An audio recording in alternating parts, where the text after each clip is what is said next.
Exibição de tarefa. Visão área. Mariana. Aplicativos. CSP Studio e Interviews AM Session Day 1-2. Iniciar janela. Recomendar. Instagram janela. Professional Dashboard. Beleza, galera? Mais um vídeo aqui no canal. Antes de começar, para valer aqui o evento de hoje, quero aproveitar para conversar com vocês de várias coisas importantes, obviamente, que tem que ver com o nosso canal. Tem que ver com ideias que eu tenho para o futuro. Em breve eu vou trazer um vídeo focado só nisso.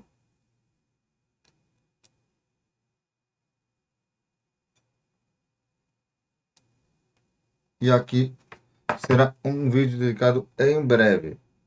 Por agora,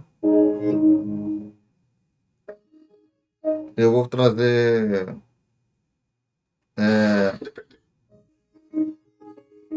os eventos aqui no canal. E pelo que estou vendo, opa.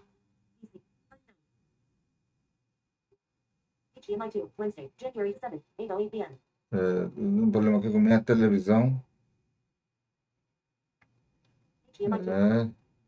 Então, eu vou, mas depois vou ficar aqui em trazer para vocês o evento de hoje, então.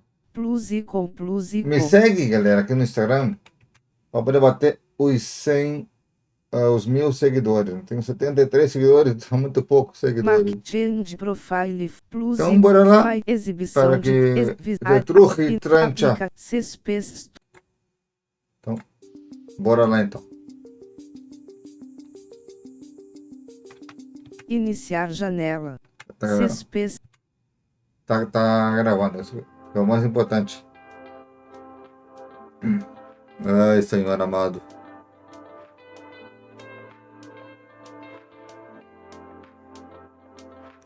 Lembrando a todos, acesse. Eu estou aqui gravado no canal para toda a semana.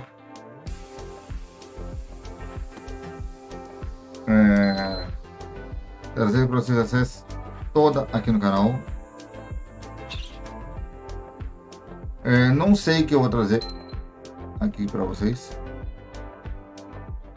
da acesso. Eu sei que vou ela aqui toda para vocês em breve.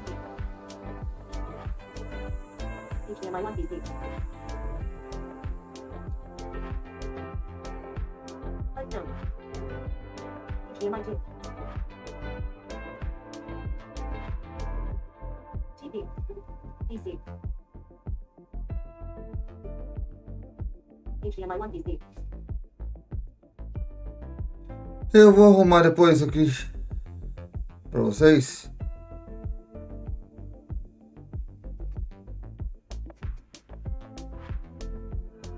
O da acesso no PlayStation.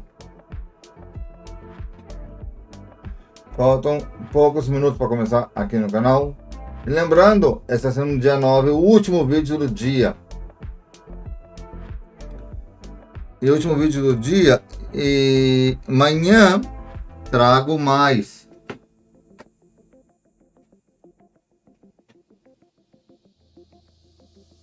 Amanhã eu vou trazer o resto dos mais 2 eventos amanhã.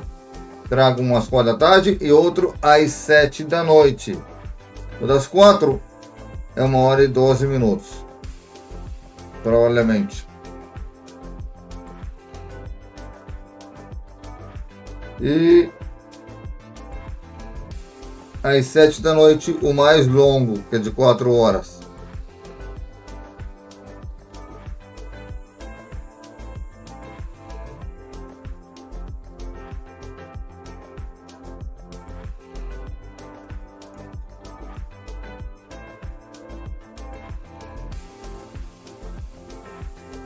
Eu só espero que não tenha queimado o meu Play 5.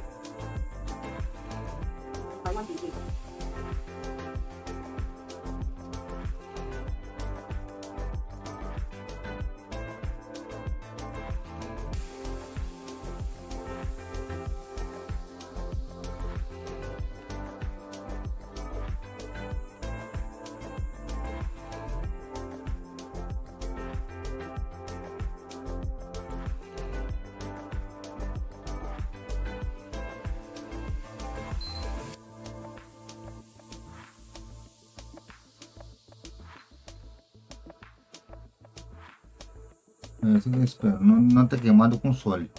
Porque eu uso ele muito mais para poder programar os vídeos.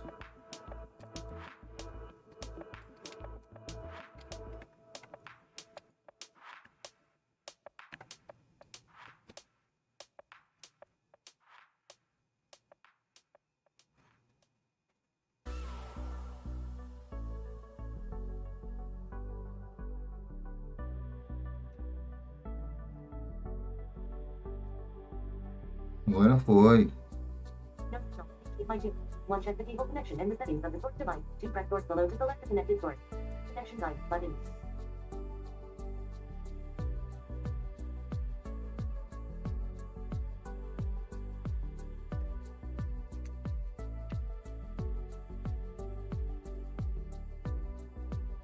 Aleluia, me assustei, quer ver?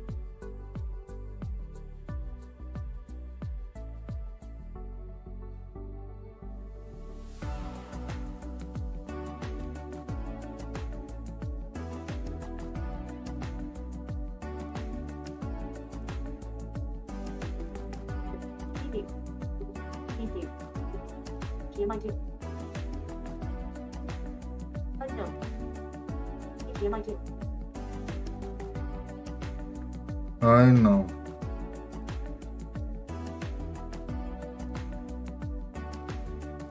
Não me diga, senhor.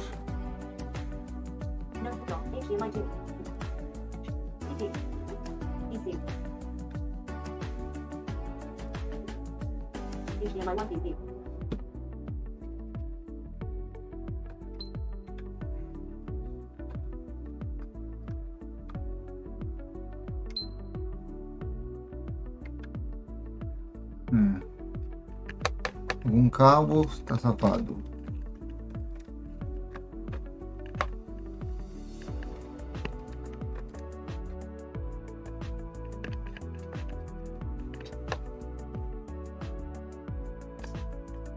Vamos ver aqui.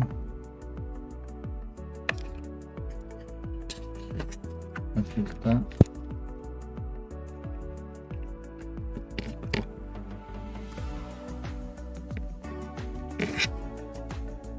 Não sei porquê, mas sinto que falta um cabo aqui ligado.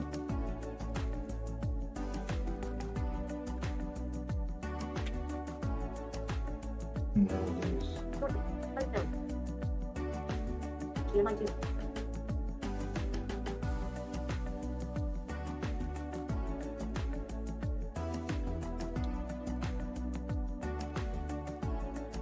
Depois eu vejo.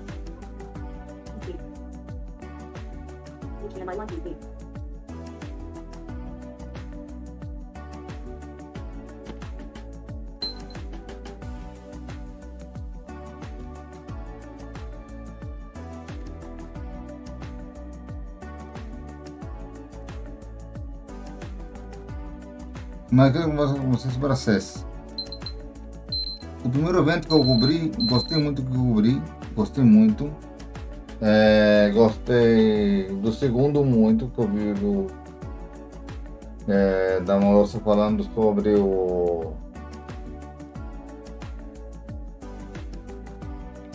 os filmes, do rapaz falando com a moça sobre os filmes, e que ela é uma ótima atriz. Gostei muito daquele vídeo lá. Então, logo depois tivemos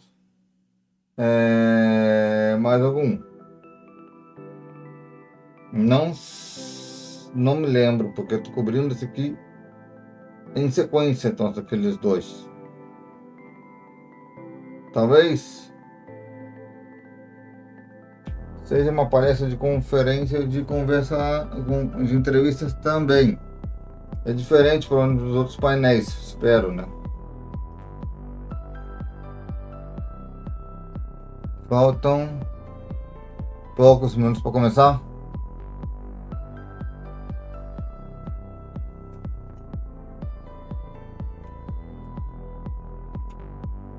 Não sei o que dá aqui comigo, mas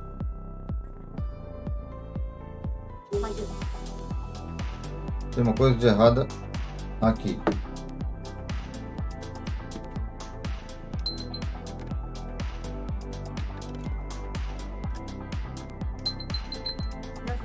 HDMI 2. One check the cable connection in the settings of the host device. To press source below to select connected source. Connection type button.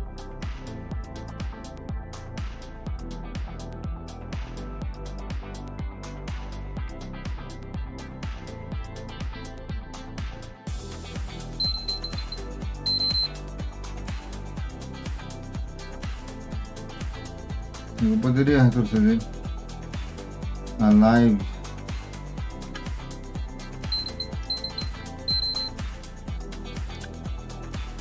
Não vou fazer isso não.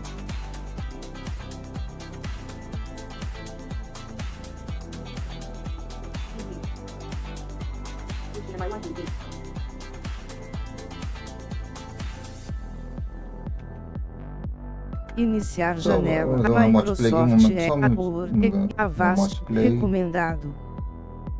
Microsoft exibição de desktop Windows Source. Desktop Windows Source. Barra de tarefas. Papa recomendar desktop Windows. PS Remote Play fixado.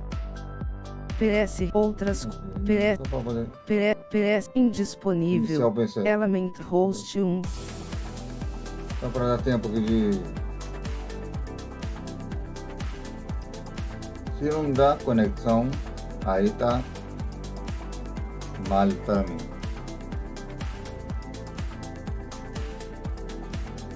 Ó, tá na tela. Verificando a rede.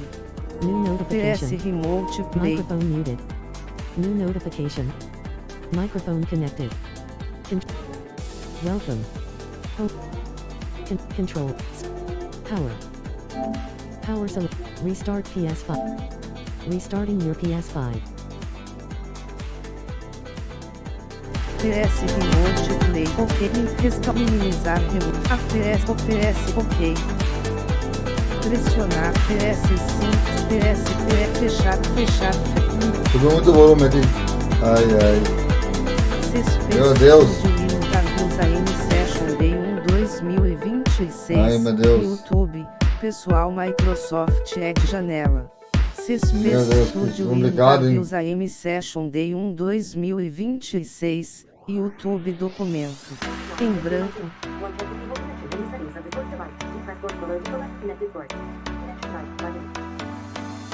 Não sei porquê. Agora vai.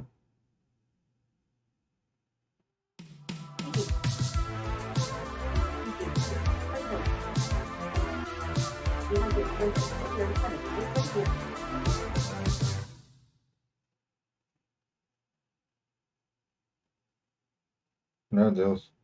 Estranho que não começa esse evento. HDMI 2. No signal. HDMI 2. One check the cable connection in the settings. PC.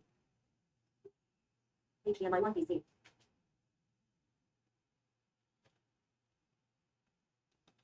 Estranho que não tem áudio. 3 horas 7 minutos. To join us live. If you're watching us right now, just keep watching us. It could be on Facebook, X, YouTube, LinkedIn, all of those CES social channels. And you can find the entire schedule for what all the interviews are going to be over the next 2 days at ces.tech/C-Space-Studio. Once again, we are so glad to be sponsored by our friends at Integral Ad Science. So glad they're supporting the many great conversations. Bom que não tem nada a ver com outro evento que eu cobri ontem. I am so excited to welcome our first guest of the day, returning champion Scott Peretti. This is like your third or fourth time here. You're the president of Cats Digital. Welcome back to CES and the C-Space Studio. It's great to be back and great to be the first one of the 2026. Super excited to have you, and we'd love you to just recontextualize how are you positioning Cats Digital right now? What does the brand mean in 2026? It's as strong and growing as ever and evolving. So, we are, Cats overall is the largest, media sales organization in the globe, bringing all tá legendado, fica bom, hein? assets as well as digital. I oversee the digital components, and we are serving ads from marketers on every platform known to man, from CTV devices to audio devices to mobile device, everything. So as you say, it keeps evolving, but you've said that 2026 is going to be a major inflection point. What does that mean? Yeah, it's I think 2026 is going to mark this, unique year where you're going to see technology and all of its evolutions come to play for how we've seen media consumption evolve, but also these unbelievably large cultural events that are going to take shape this year. And so when I say that, I think about sports, right? So I know you're spending time in Madrid now, so you're familiar with soccer. So you've probably heard of the World Cup. Heard of it.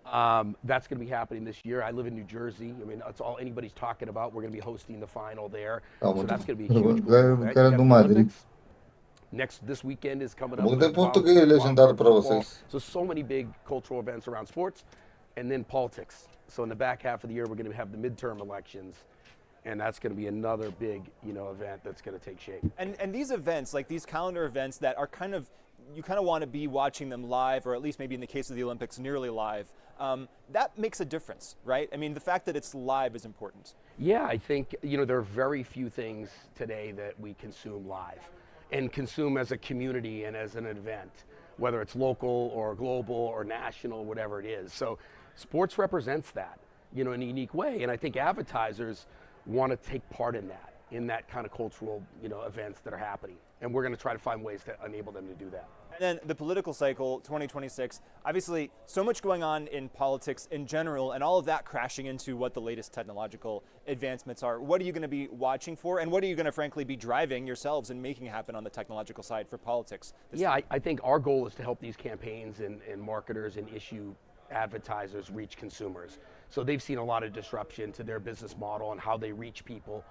They've had traditional ways of doing that have been fairly easy and evolved over time, and that's changing. Yeah. So they're looking for companies like ours that have worked with them for multiple years to help guide them on the best way that they can reach those customers or those voters or the people that they can influence. And what are some of the ways they can do that now that they weren't able to do in the past? Well, I mean, even things as particular as geographical targeting, right? That digital enables them to do a county, a zip code, a congressional district. New things like, for them in podcasting. The last presidential election, there was so much talk around podcasting and the impact of that. Those are great, audiences to reach, and we're helping them do that across different states.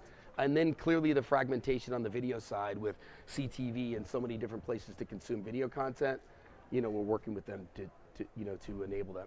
And how much do you think, I mean, maybe it's hard to quantify, but how much does that move the needle, right? Because we were talking a little bit before this. Politics is so hard to reach the people that you want to reach. There's a very narrow sliver of persuadable voters, and they might not be easy to get, and everyone's competing so voraciously for them. So how much is the tech going to help people really get ahead? So they are. I mean, and you're right. Everybody's looking for that small group. Now, I think different elections are for different things. So you're going to see on the primary side, people really trying to get out their voters, their core voters, and reaching those audiences. But then when it comes to more general elections, or issue-based, those persuadables are hard to reach. So there's a lot of things happening as people compete about how do we get the best data? How do we find these people? How do we attack them in cross-screen or cross-devices that they're engaging with to hit them once, hit them twice? And then does the message matter for the content that they're advertising in? We advocate it does. So changing the messaging and the creative to fit the environment that it's in to make it more impactful. Testing, absolutely. You mentioned podcasting. Digital audio is huge, continues to be huge. I imagine you're going to tell me 2026 is going to be huge for digital audio too. Yeah. No, it is going to be big. I mean, I think that's that intersection of unbelievable amount of diverse, great content that's out there and technology that enables you reach those people and engage with them. So it just gets honestly better and better every year. But it's still that core, James, audio is just an intimate medium that you consume in a special environment that whether you're relaxing or getting hyped up for something or trying to learn something new or learn a language, whatever these things you're trying to do, those are great environments for marketers to reach people in and capture them with their message. And do you think that's still true, or does something change in a world where more and more the definition of podcast might mean a YouTube podcast? Or in other words, it's something that you could consume audio only, but a lot of podcasts are also putting the interviews in video form on YouTube or maybe other video platforms too. Yeah, I mean, look, I personally think of podcasting like storytelling, right? So it's like an intimate thing. So for me, I think the best way to engage and listen to podcasts for me personally is an audio, because it's where I'm kind of engaged with the most. But certainly, I personally engage in video podcasting, and there could be some video elements to it. So there's just crossover in all kinds of different media types. What's a movie? Is a movie something that you consume on a short video form? So all these things are crossing over, but they all represent opportunities for marketers. I've been doing this almost 10 years now, and I've been having conversations about definitions of terms and how those terms are changing and what we all mean when we say these terms for that entire time. I'm sure we're going to continue to do that. Sure. Of course, the term everyone's talking about is AI. Tell me about humanity in the age of AI. We've been talking about reaching humans, but we're obviously using AI to do that. And tell me where you position yourselves around that topic. Yeah, I mean, look, it could be self-serving for our business, but I believe in human relationships and humans learning and guiding the business.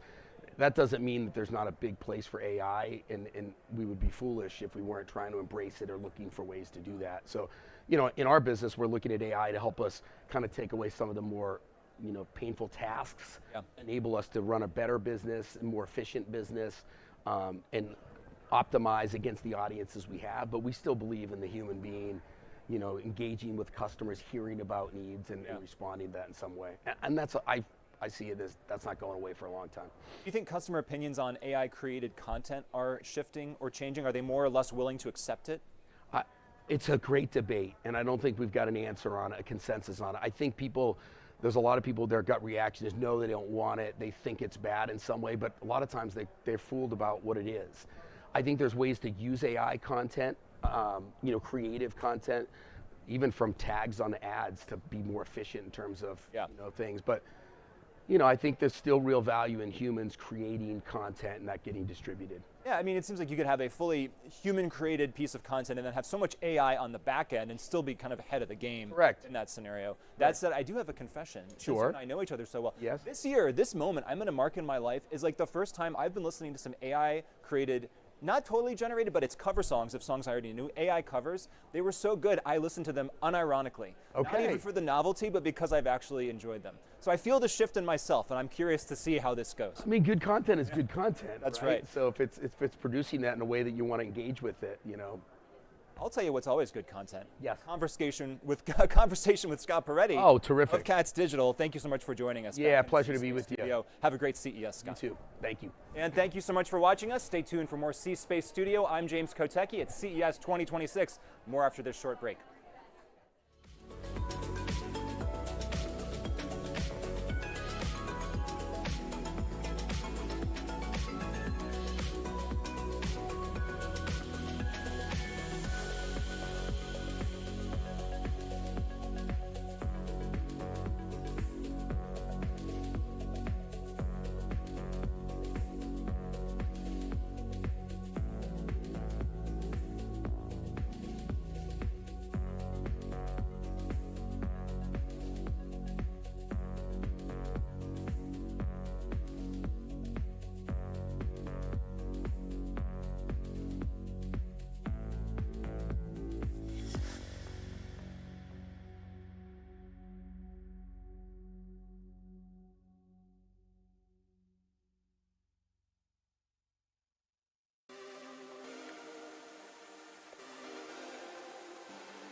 Welcome back to the C-Space Studio. I am James Kotecki here at CES 2026, and I am joined by the Ad Council's very own Vice President of Emerging Media, Lori Keith. Thanks so much for joining us today. Thank you so much for having me. Okay, the Ad Council. We've all seen, I think everybody in America at least has seen some product of the Ad Council, but can you just quickly define for us what the scope of it, what the Ad Council is? Yeah, so we are the nation's leading nonprofit. For over 80 years, have worked across the marketing industry with the nation's best creative storytellers to educate, unite, and uplift Americans, opening hearts, inspiring action, and really accelerating behavior change around the most critical issues in America, from mental health to youth firearm safety.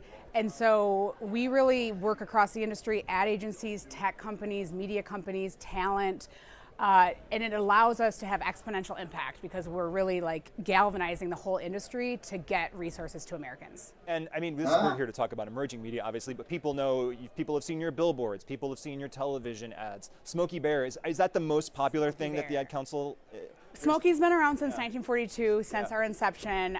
Usually when I say, have you heard of the Ad Council, have you heard of Smokey Bear, then everyone is like, yes, the Ad Council. But I think, yes. But once people are locked into it, I think they probably can see it a lot of different places. But that brings us here to CES 2026. Yes. So what are you here for? What's your message? Super Bowl of technology. That's right.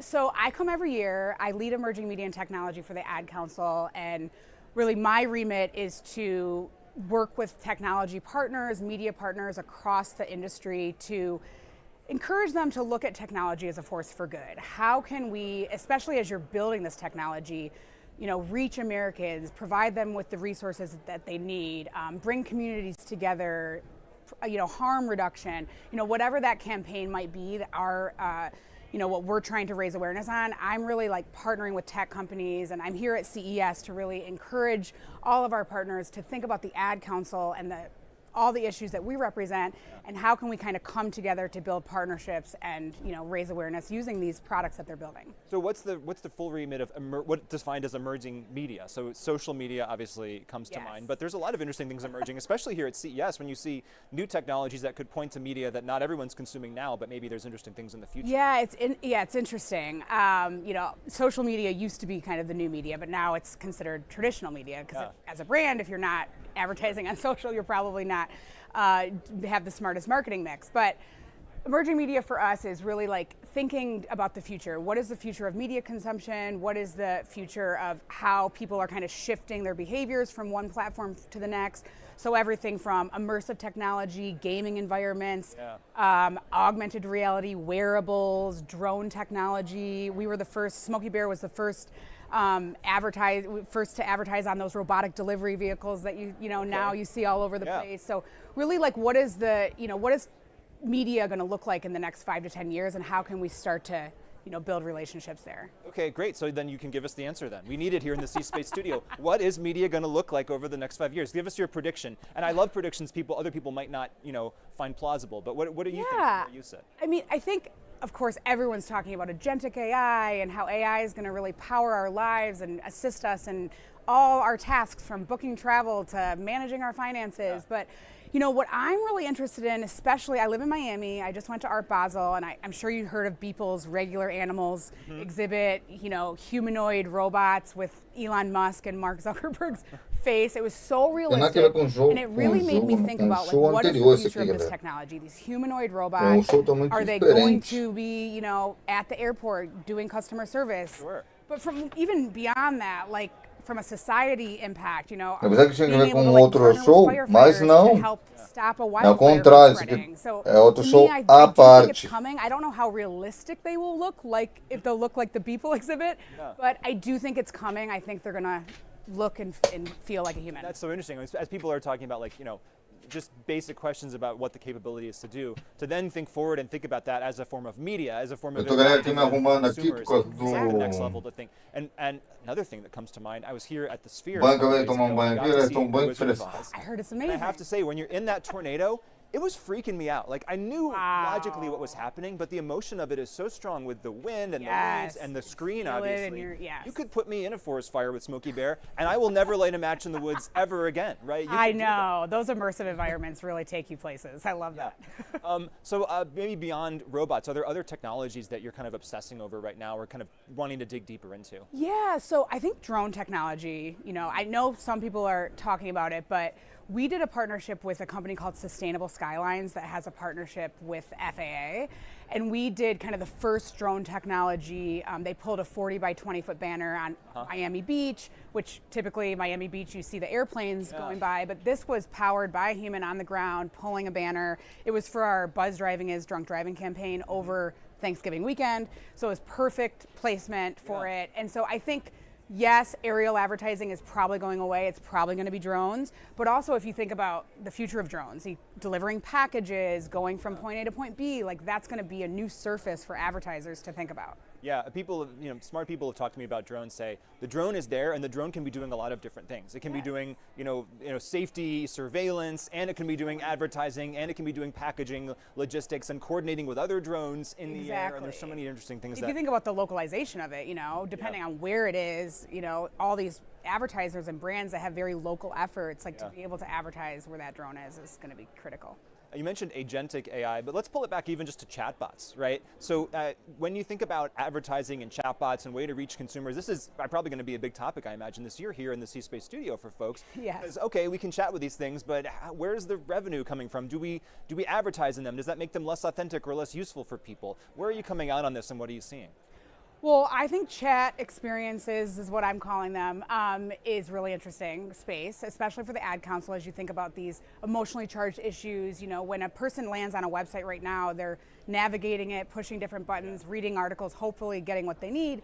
But if you can now land on our site and have a conversation with us, share your personal experience and be able to get the resources in a very specific way, I think that's really interesting for us, and as well as brands and advertisers, really just understanding actually intent behind what people need when they come to your site and are looking for your brand. So that's what I think we're focused on this year, and I think you're going to see a lot more of that. Okay. So the chatbot recommends something to me, I click on the link, but then the website is somehow configured in a way that maybe it has some access to my previous chat history, presumably I've given it permission for that, but then it's able to kind of give me what I need in a more direct and focused way because I've now gone to the website through that portal.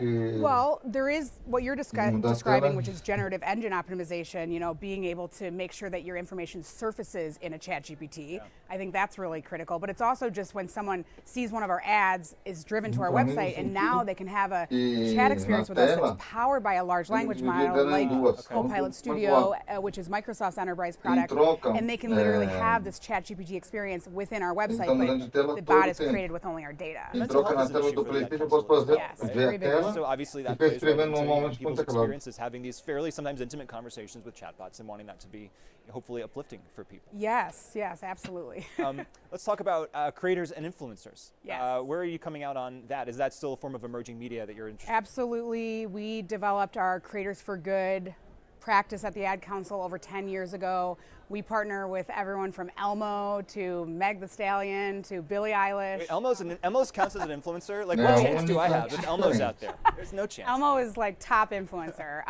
But it is a key strategy for the Ad Council. We know that the messenger is just as important as the message. And so for us, we need to make sure, in addition to these incredible media partnerships that we have, like who are those spokespeople that have real experiences that can really talk and share and help Americans, get the resources they need.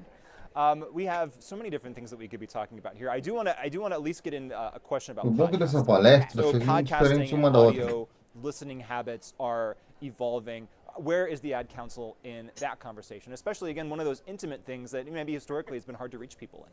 Yeah, I mean, podcasting, streaming audio is a huge avenue for us. Of course, we have an omnichannel approach. We want to make sure that our messages go far and wide. But for us, being able to partner with a podcast, these hosts are considered friends of the audience. They're subscribing, they're checking in every day. And so we always identify, like, what are the podcasts? For example, The Skim had a podcast called Well Played. We have athletes as part of our mental health campaign. So Lori Hernandez, Lexi Brown from the WNBA, they went on, they shared their mental health stories in like a 15, 20-minute interview, which that's so much goes far and wide than like a 30-second PSA running on your TV. So we find them to be these really nuanced, long format media platforms that allow us to really go deep and far and wide with our issues. Well, thank you for going so deep and far and wide with all of the topics on emerging media today. Lori Keith, the Ad Council. Thank you. Thanks so much for joining us here. Yeah, have a good one. And thank you so much for watching us. We're here at CES 2026. This is the C-Space Studio. I'm James Kotecki, coming right back to you after a short break. Detalhe, aproveitando que vai fazer break, eu vou falar sobre, eu tenho que falar para vocês, esse programa da CS é a parte dos stands, que eu vou mostrar os outros acessórios e outras coisas. Então aqui é mais um bate-papo com os líderes de mercado dos estúdios. Deixa eu apagar aqui.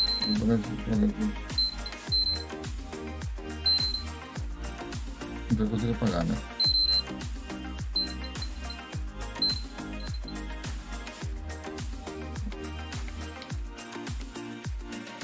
Não sei para mim.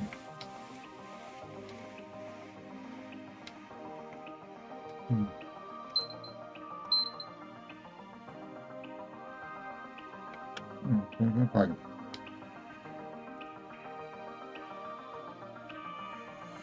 Ou melhor, eu vou entrar aqui no remote play um momento, galera, só para apagar. Não, eu não preciso, já apagou. Já apagou. Já não é preciso. Eu vou apagar o direito para o remote play.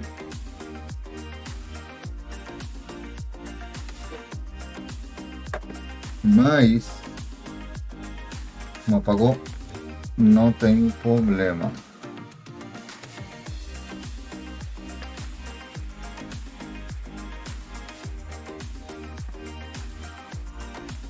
Eu estou aqui arrumando aqui os cabos.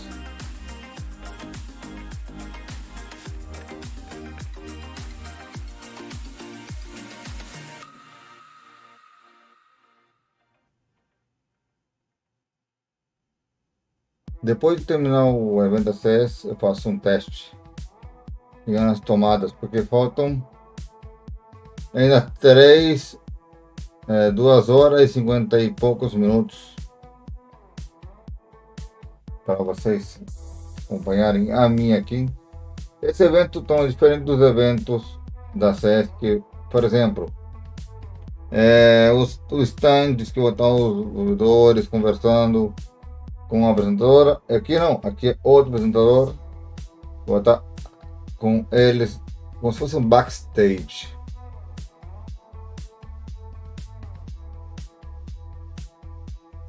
Então, quero saber de tudo sobre vou estar rolando na CS 2020. Se não der para arrumar, perder, se queimou o console, aí dá tristeza.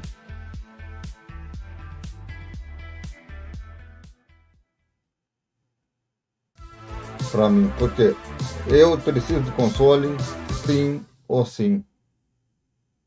Welcome back to the C-Space Studio with me, your host, James Kotecki, here at the very fabulous CES 2026. And I'm here with NBC Universal's President of Advertising and Partnerships, Karen Kovacs. Karen, welcome. Thank you so much, James. I'm so excited to be here. NBC Universal, I've heard of them. I'm sure many people have too. But I always love to ask people to define their own brands and what the scope is and what you define it as. So what is NBC Universal to you? Well, NBC this year in particular, it will host the biggest, most exciting cultural moments of 2026.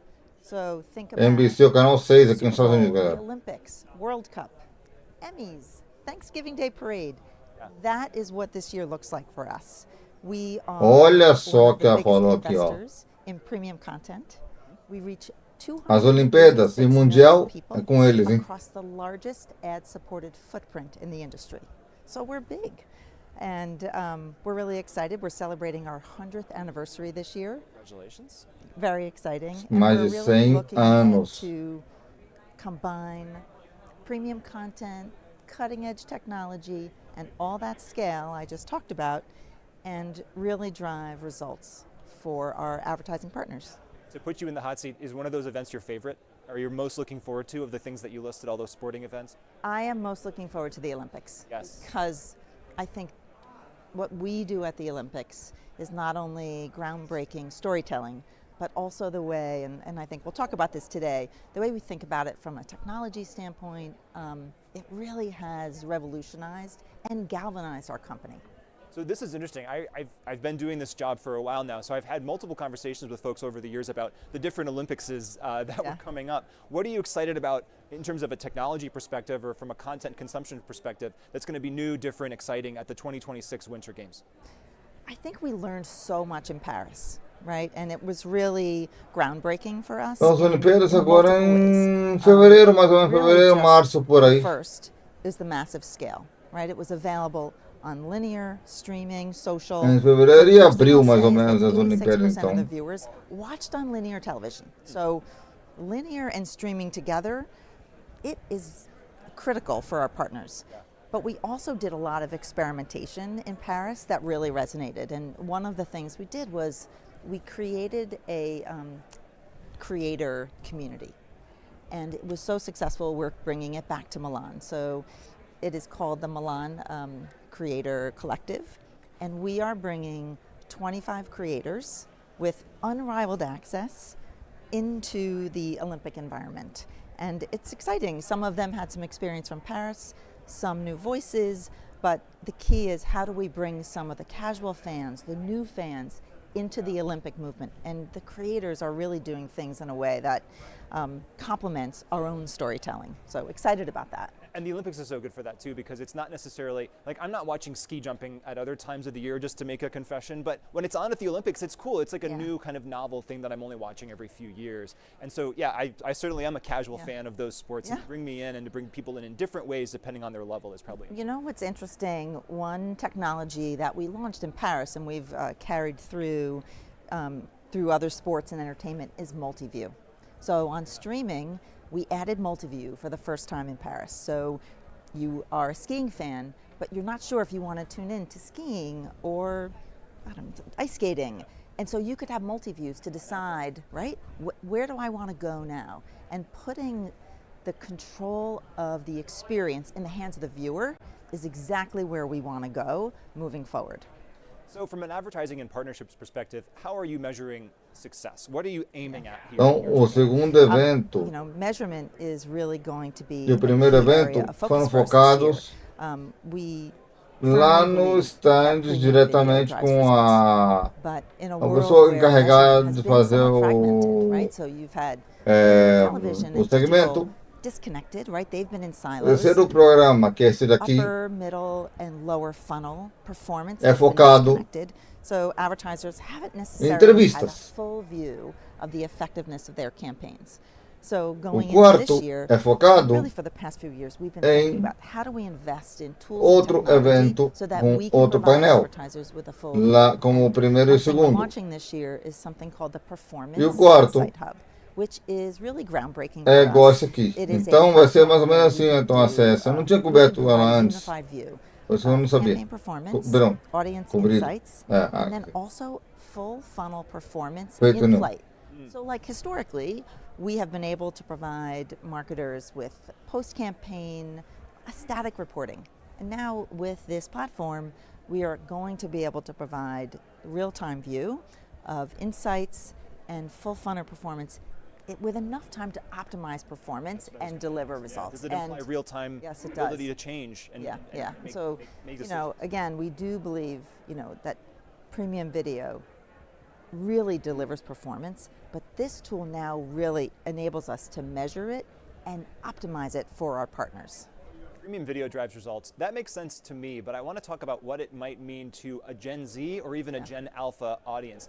And I don't even know if we need to have a discussion about what the definition of premium video means for a generation that's raised on vertical video, that understands that content creator, relatively rough, where they're just holding the mic in their hands, and the whole thing is completely different modality. So what does that mean for those audiences? Yeah, no, we think about Gen Z all the time. Outro detalhe, quero aproveitar e fazer isso com vocês. And we need to speak to them authentically. So for Peacock, we knew mobile. Yeah, thank you. Our streaming service, of course. We knew Muito interessante trazer todos os eventos com vocês aqui no canal, mas não posso trazer as Olimpíadas, não posso porque eu tenho que fazer uma licença com eles, é muito caro. Includes everything from highlights and short form content and exclusive looks. So over the past year, we have seen short form drive views by over 250%. So we know it's really reaching that. E no Brasil é melhor para mim fazer we are as offering coisas. vertical video advertising. We're opening it up to advertisers now that we know it exists. We've got the engagement, and now we've got the content. So bringing them in is really meaningful. I'll also say we do have programming that resonates with that Gen Z audience. Love Island USA on Peacock was the #1 streaming program reaching Gen Z. So we're thinking about them. Again, the social creators too. That was also an important point, a way for us to bring some of that younger audience into our world. So speaking of Peacock, where is streaming going for you? What do you see for 2026? Everybody wants to win that. There's so many ways. At the heart of it is providing that customized, interactive experience. Broadly, we're seeing real excitement in shopification, right?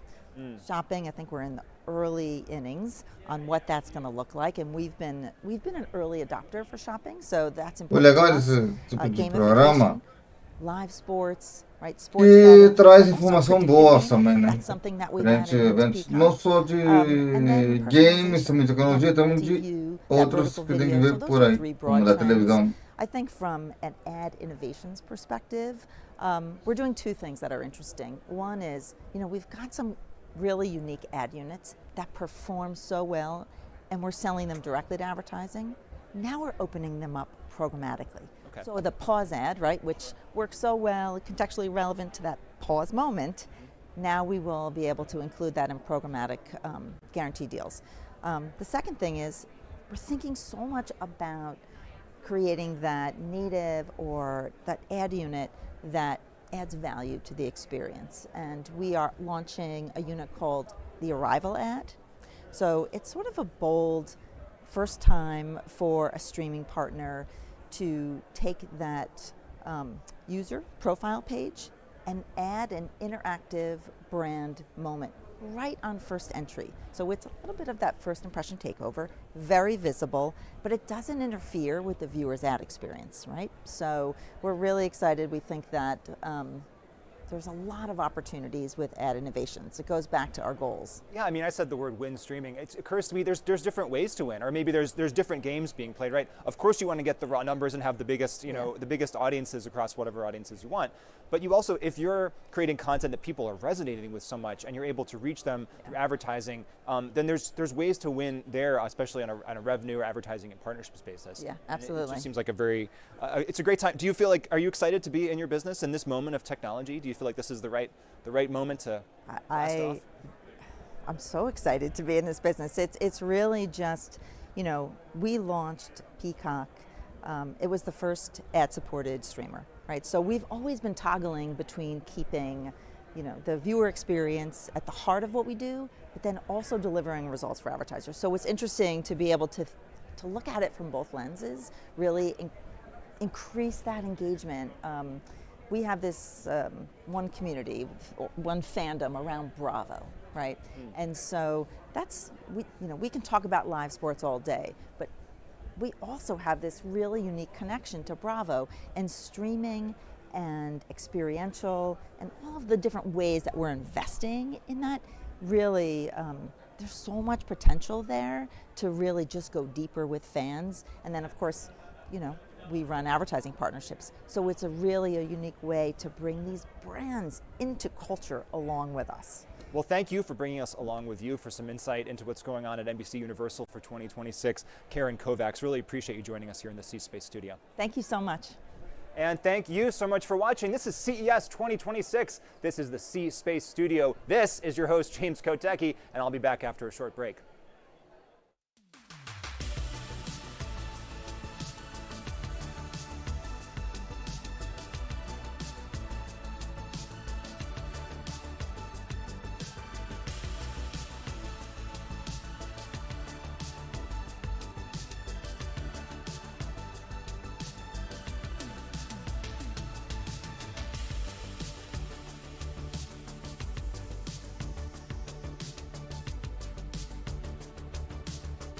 Nossa, galera.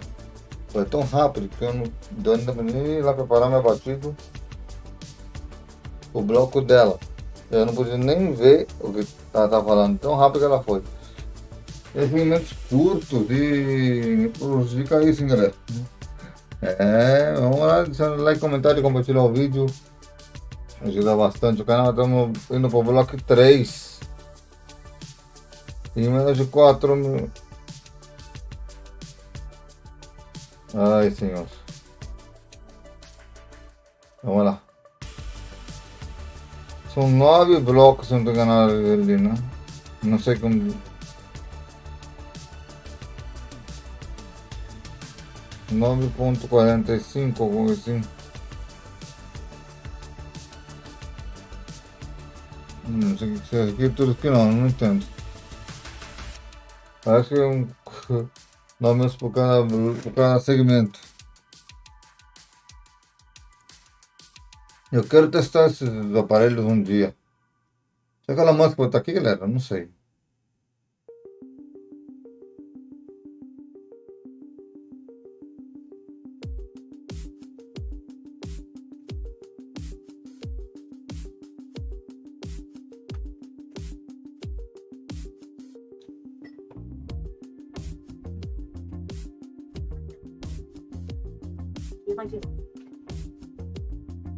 Eu só espero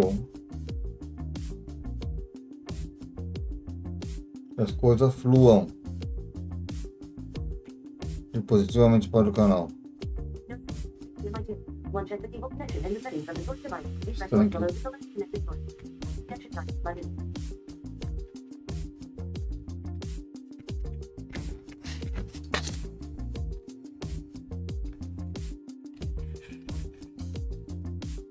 Tem que tá falhando aqui o Play 5 na TV.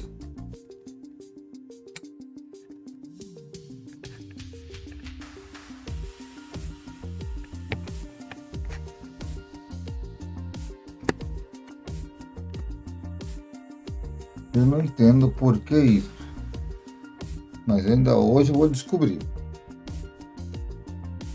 Região.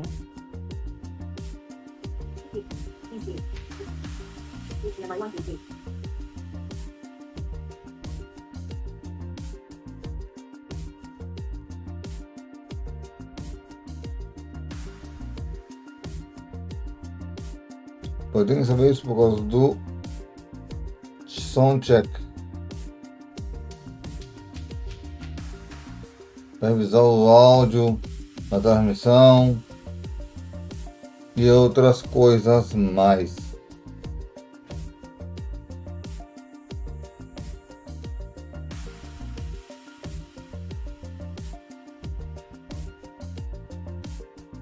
Que do Remote Play para mim não é legal.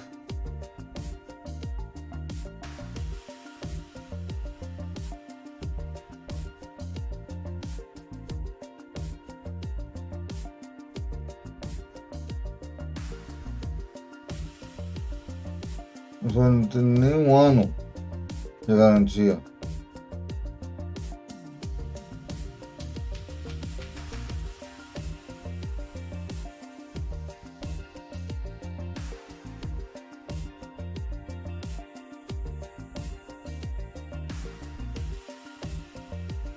Já é bizarro isso.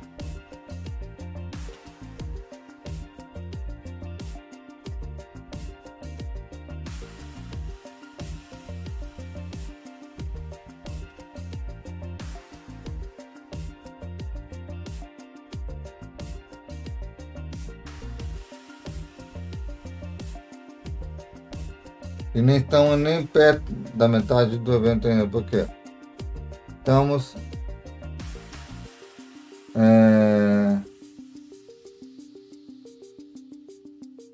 58 minutos de evento.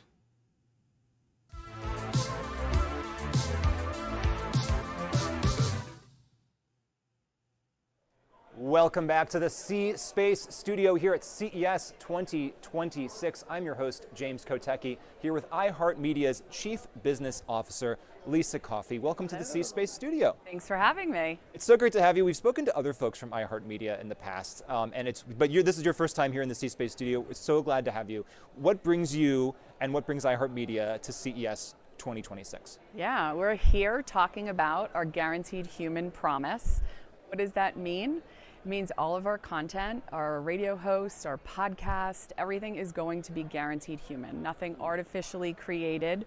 Obviously, AI is going to be one of the biggest conversations here at CES this week, and rightfully so. A possibilidade de rádio e televisão, a app dela, como se fosse um YouTube, vai ser unicamente com humanos, não com inteligência artificial, vai ser tudo humanizado. With the creation of AI, and so we're really leaning into that. Claro, com a ajuda da IA, né? The second part is we currently have a product in beta right now called Audiograph. Very exciting time for the industry because what we're doing is making broadcast radio accessible, measurable, and programmatically transactable for the industry at large. So we're really excited about that. And so what we're doing here is marrying a mass scale medium of audio with precision and accountability that tech is giving us. And just to remind folks, and correct me if I'm wrong, iHeartMedia is all about radio stations all around the United States and live events all around the United States. Can you just maybe explain the full scope of what? Yeah, so we have 850 personalities, close to that, in radio stations. Real human personalities. Real human. 10,000 events. We get really down into local markets. What we have, while we're very national in nature, for sure, the connection and the trust that we have in local communities is like nothing else, because we're really in so many markets. In time of crisis, people turn to radio to understand what's happening, and so that allows us to get at the event level as well, local market, sports programming, so ton of great assets and content that we produce.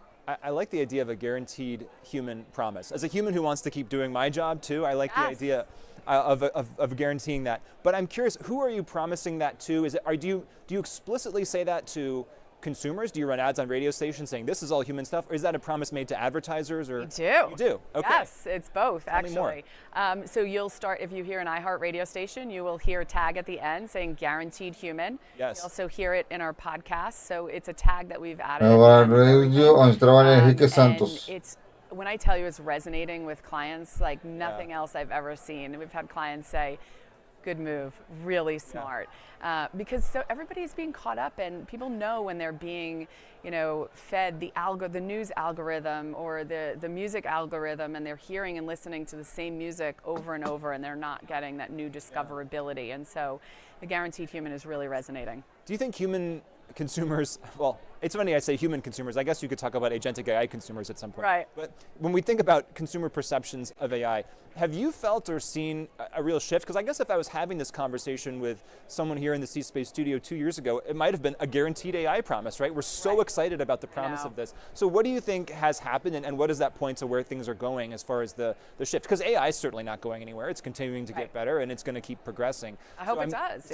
So I'm curious about your sense of how that has shifted and where that is shifting. Yeah, so we have the, because we talk to consumers every day, 24/7 basically, we do over 50,000 studies, consumer studies a year. And in October, we did a study called Human Consumer. And it was eye-opening, and yet, really not shocking, because what we've seen is that consumers are now distrust the news. They feel more isolated than ever because of social media. They liked social media better when it was just about family and friends. And so we've really seen the reverse trend. Like, technology is important. Everybody wants it. Everybody loves it. But the consumers are really demanding more of that human connection. And that is, why we're leaning into it, because of what the consumers are telling us. And so while 70% of consumers are using AI, 90% want their media from a real human. And so the stats we've learned, we're using to lean into and deliver to our consumers. São 7% a falou. That's interesting. I mean, does it speak to also changing patterns of pessoas? If people think that something is see something as too AI generated, they kind of shift their attention elsewhere. Yes. And sub question: do we need to also zoom out and not just talk about attention patterns in terms of AI, but just what even if you take AI out of the picture, just kind of how consumer patterns are changing overall? Yes. No, it's absolutely right, and why. Any brand can be one swipe away from being removed from what they're viewing. And so the algorithm is, people love it. People are moving more towards that live and craving that. So tell me about the work that you're doing with creators and influencers now, and how those humans are kind of brought into the conversation. Yep.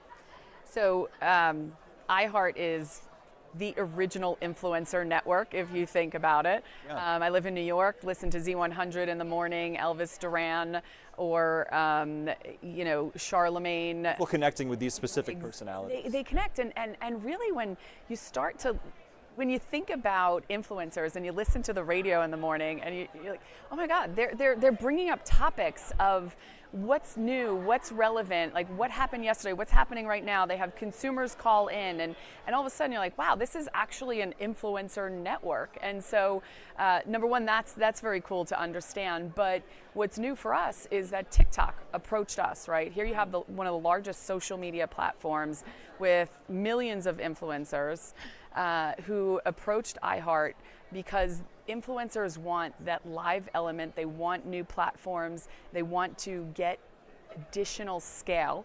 And so we created a partnership that's launching this year, which is really cool. We're going to be creating 25 influencer-created podcasts.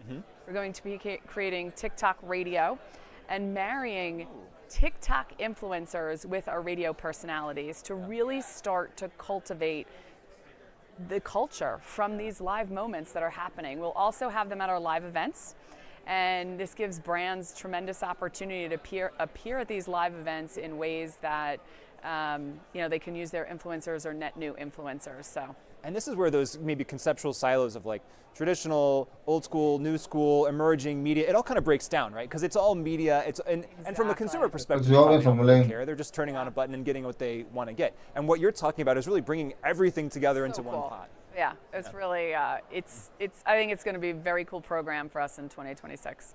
Do you want to talk more about your programmatic offering, too, that you're doing here? Tell us more about the significance of that for brands and advertisers. Yeah. So as I mentioned, Audiograph, which we have in beta right now. Why I'm most excited about this opportunity is one thing that people don't realize is only 30% of audio is in programmatic pipes or available programmatically, right? And so what you're really talking about are podcasts and streaming. Para comerciais, vou mostrar minha rádio para você, audio is available. That leaves 70% that is still, the heavy lifting of IOs and transacting in that way. And so making that other 70% addressable and measurable really levels the playing field and puts the inventory in the pipes and at the fingertips of buyers and traders and measurable in the way that the industry expects and is demanding. And so we're really excited. iHeart's really excited to come to the table with that offering.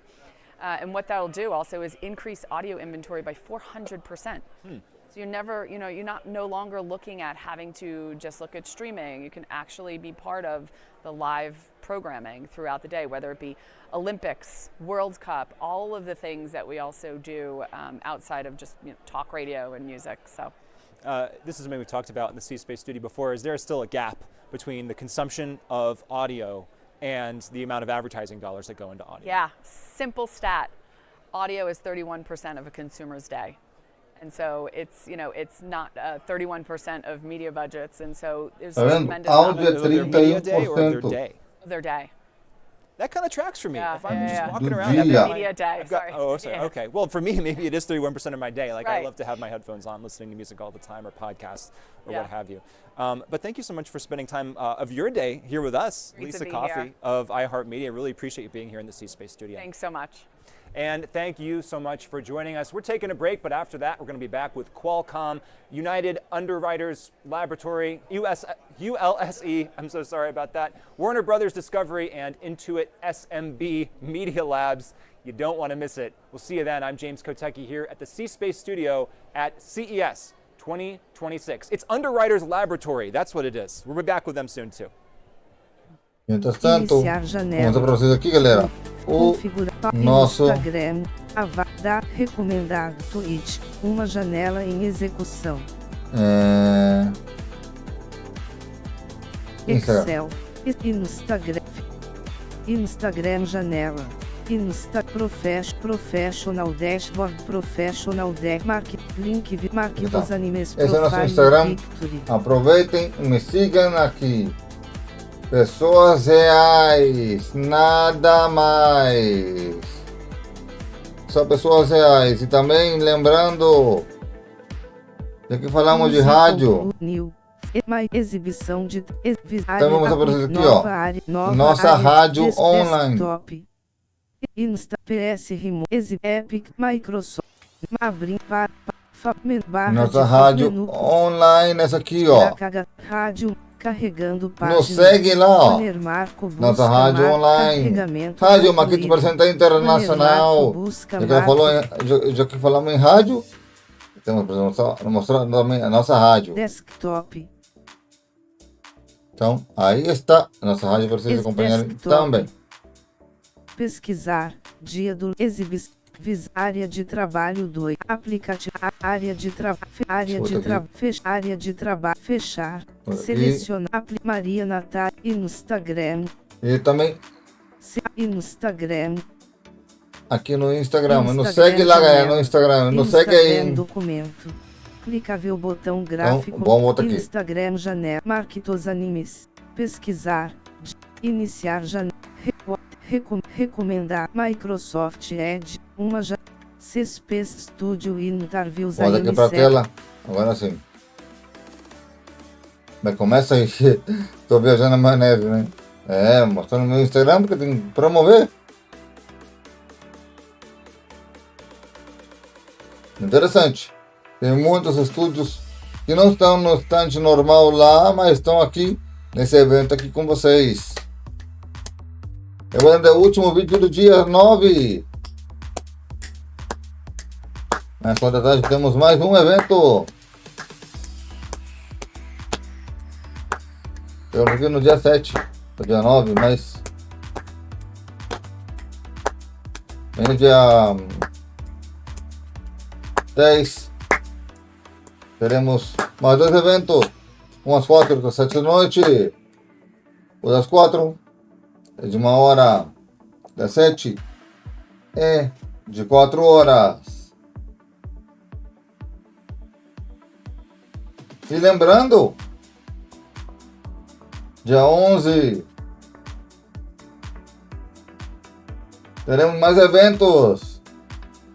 Eu não sei se vai ser 11, 2 curtos de 1 hora cada um, ou vai ser já Call of Duty. Saberemos depois, nos próximos dias.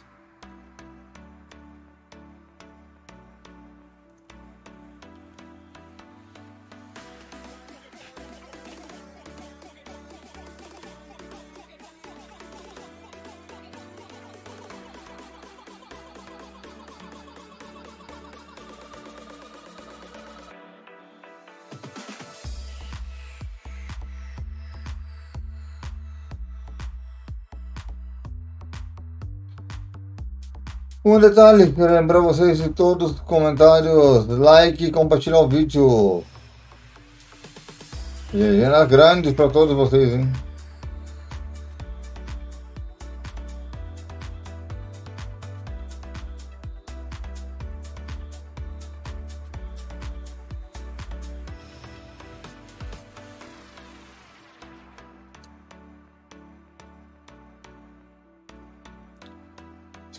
Cá na sexta-feira, dia 9, deixa eu ver. Dia 10 é sexta, pelo sábado.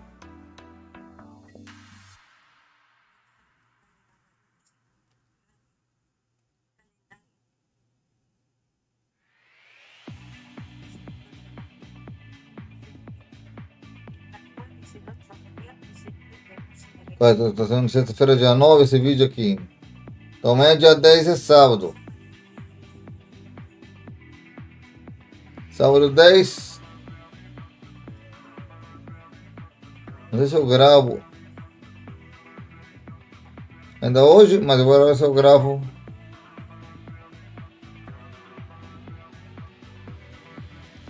muito mais.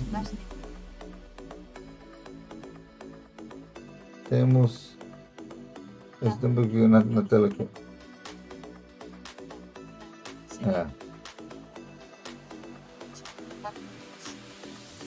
Temos muitos eventos hoje também, galera. Fiquem relaxados, que a bunda vai doer na cadeira em 4 horas quase. Apenas temos 1h10, 1h15 de live.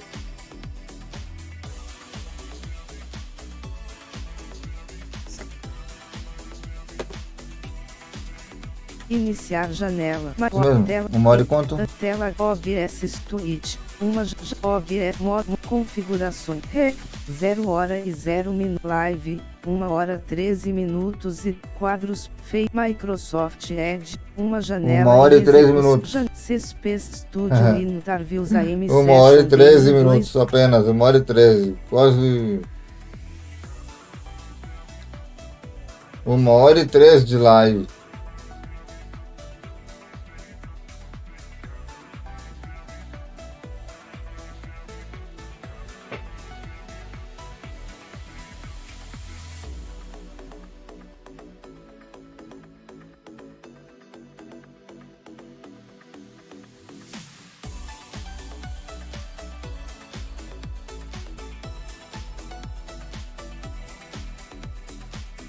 E lembro a vocês que vai ter as 4.000 horas no YouTube, alcançamos essa meta, um sorteio no canal.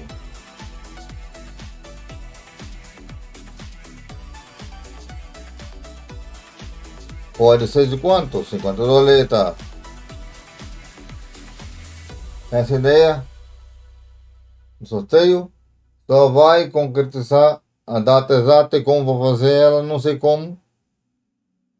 Lá pro dia que tiver completado as 4.000 horas. Se completar, eu digo como vai ser mais ou menos o sorteio.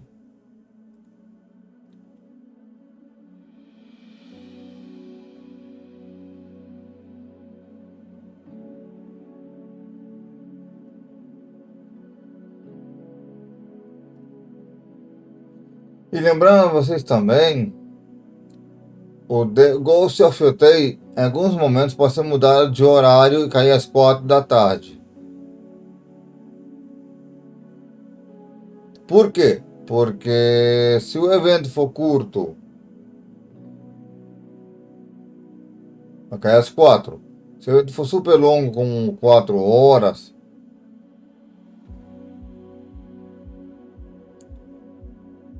eu posso até trocar Ghost of Yotei e botar as 4 às 7 da noite. Não. Porque o evento é prioridade. Mas eu também quero trazer as coisas como eu estou acostumado no canal. Mas esse evento de amanhã vai ser às 4 da tarde e logo depois o outro às 7, que é o mais longo. Para não comer 2 horários, ficar soltando um por dia. Então fica difícil. Eu também termino a CES 2026 o antes possível.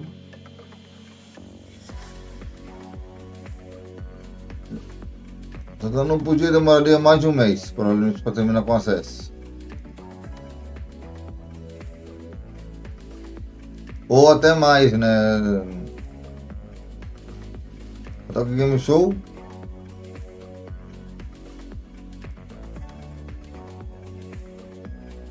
Esse problema aí. que são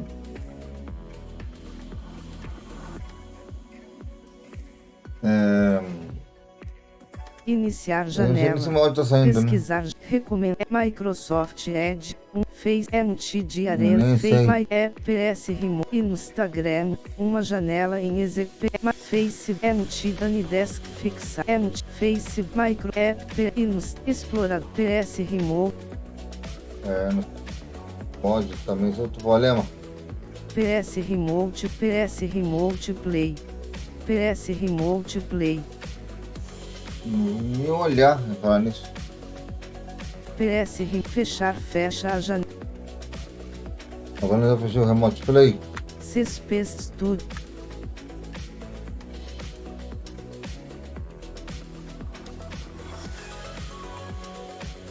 É uma odisseia gravar sem ter referência de fundo.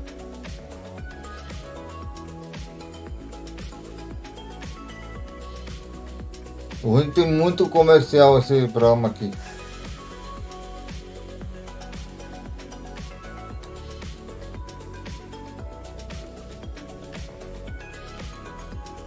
Como que eu já comecei a gravar isso aqui, é que é bom pra mim também aprender sobre a série, se lembrando. A playlist de Adventure Games mas também vai trazer tecnologia.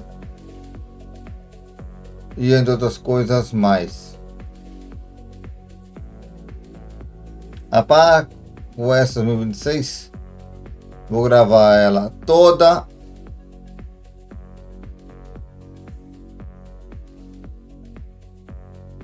Como foi e como vai ser. Vamos sair a PACOS em setembro.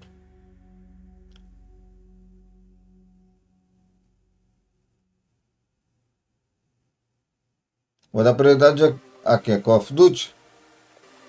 Vou dar prioridade a tudo, né? Não vou ficar. Se estiver na frente, vai ficar na frente.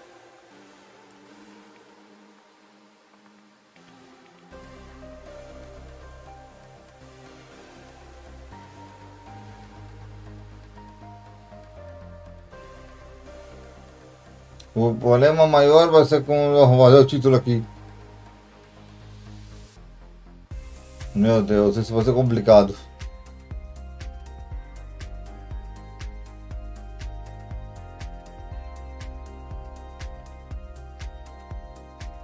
Vou fazer o título.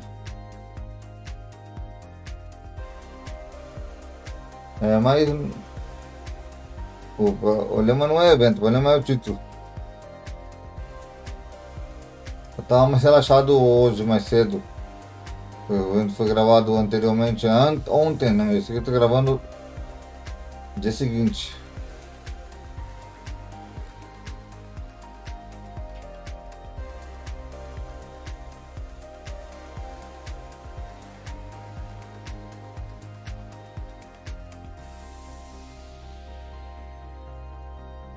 O bom de fazer o título pelo PC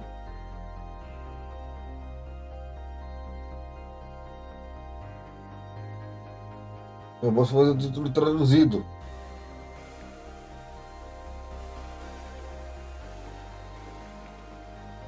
Mas pelo console não consigo traduzir.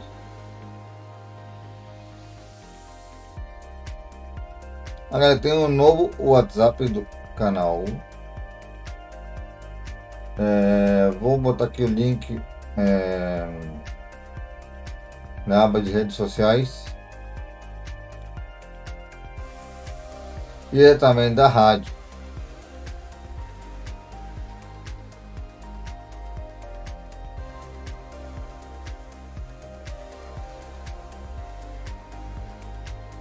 Esse é um pouquinho mais longo que o anterior, hein? Meu jovem. E lembrar a todos vocês que o ACS vai até sexta-feira, que está sendo esse vídeo.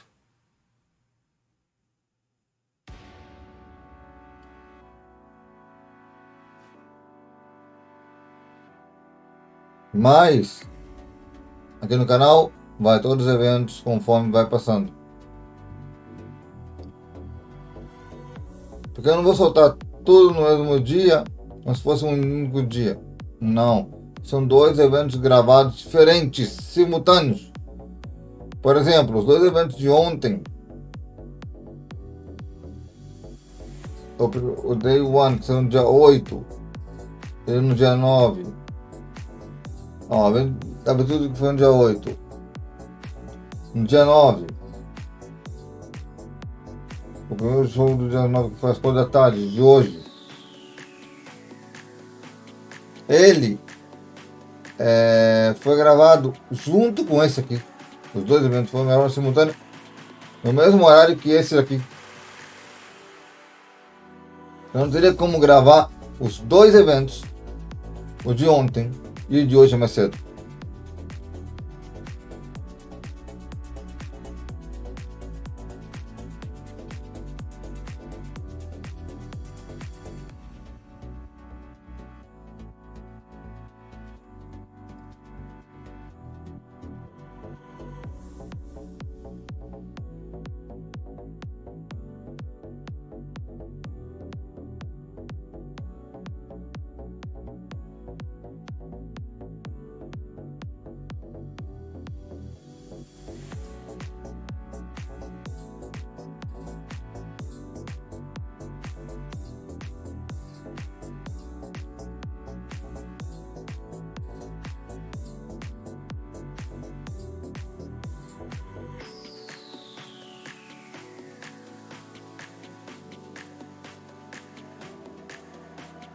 Mas também lembrando vocês, galera, vamos estar trazendo também não só Call of Duty, todos os eventos que aparecerem aqui, não só de Call of Duty. O BF caiu também muito também de seu elemento. Chegou um novo jogo que derrubou a metade dos 2, imagina, um jogo novo. Concorrente do BF e do COD. Então, encontramos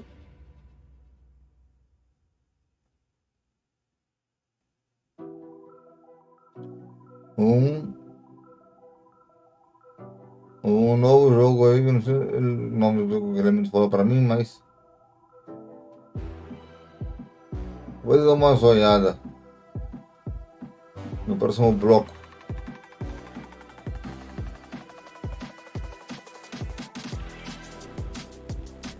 Dá pro Grok.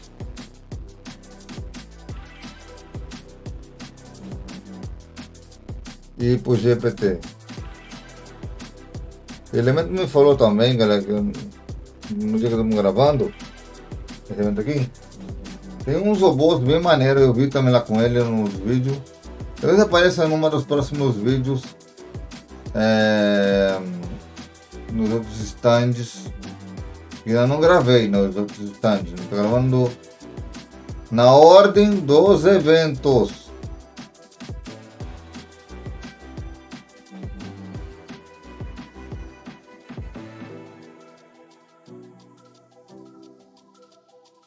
Então, complica para a minha situação.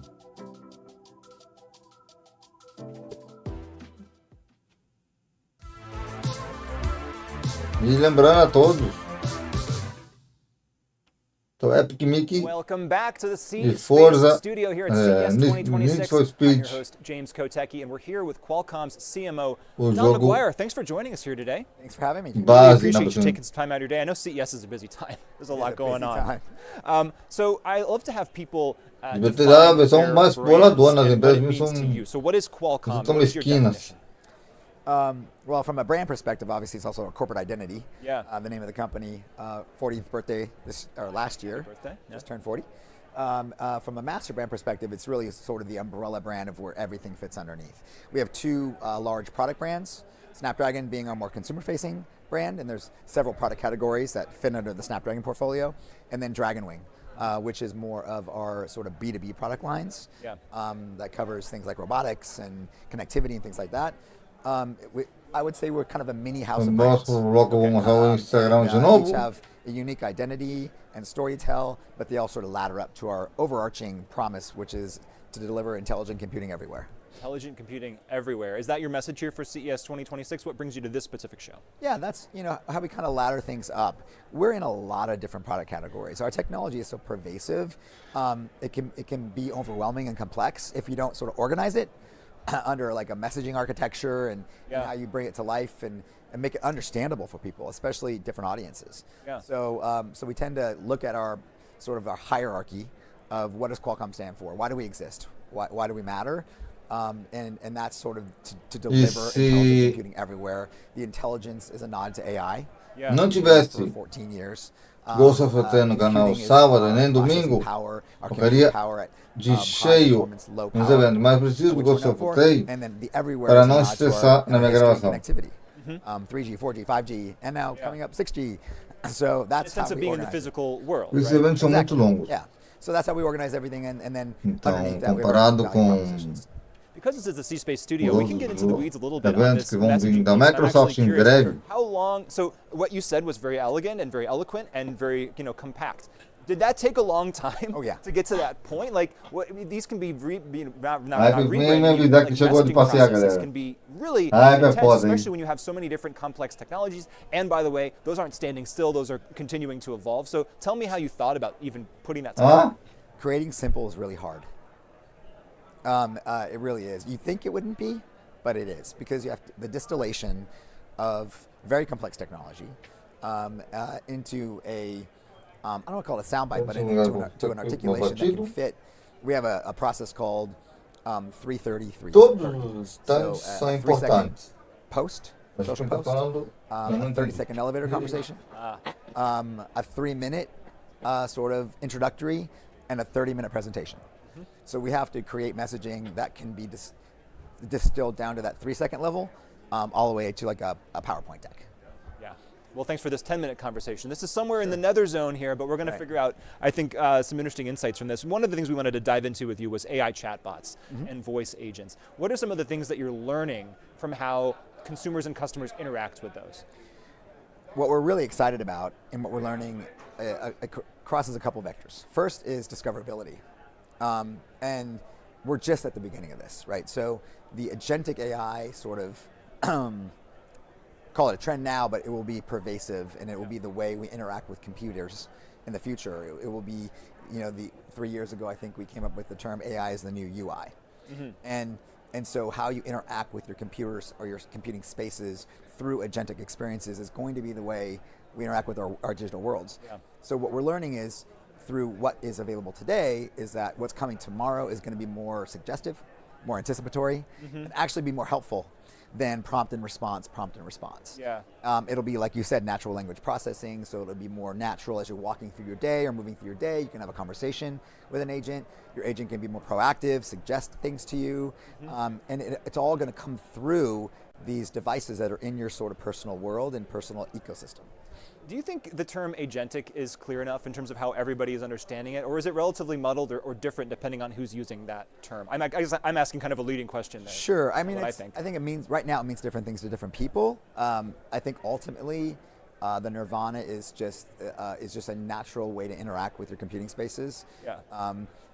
It's been sort of dubbed by industry speak as agents. Some people are calling them personas. Yeah. Some people are calling them companions. And as AI goes from being trained to actually reasoning on its own, it will feel more like a companion-like experience. Like I said, more proactive, more suggestive, and less like agent in the typical historical definition of what an agent is. Yeah.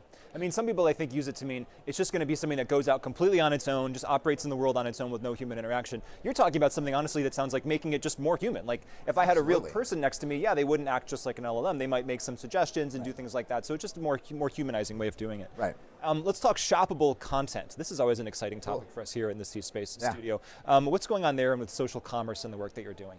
I'll give you two experiences that we've been working through. Our compute business, our PC business, is sort of our most consumer-facing with Snapdragon.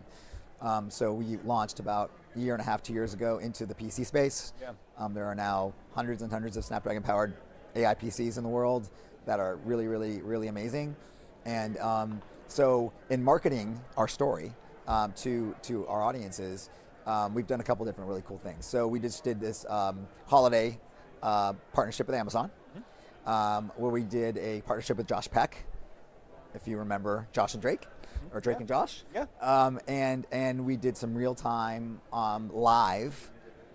It's sort of like a mixture of QVC meets sort of digital space and shoppable content that was really successful for driving all the metrics that you want to drive when you're trying to sell something. And the second piece is we made Oprah's favorite things list. Okay. For the first time, a PC. She chose a PC, it was a Snapdragon-based PC, to be on her list. And so we partnered with Oprah's Favorite Things, and we wrapped ourselves around the shopping experience to go find her favorite things that made the list. Okay. So we wrapped ourselves around powering her application, the discoverability of all the products, and we sort of injected the Snapdragon brand into that experience as well.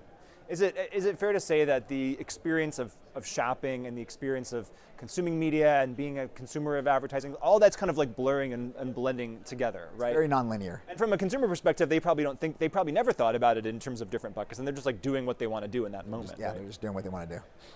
How about AI for creative purposes, generative AI?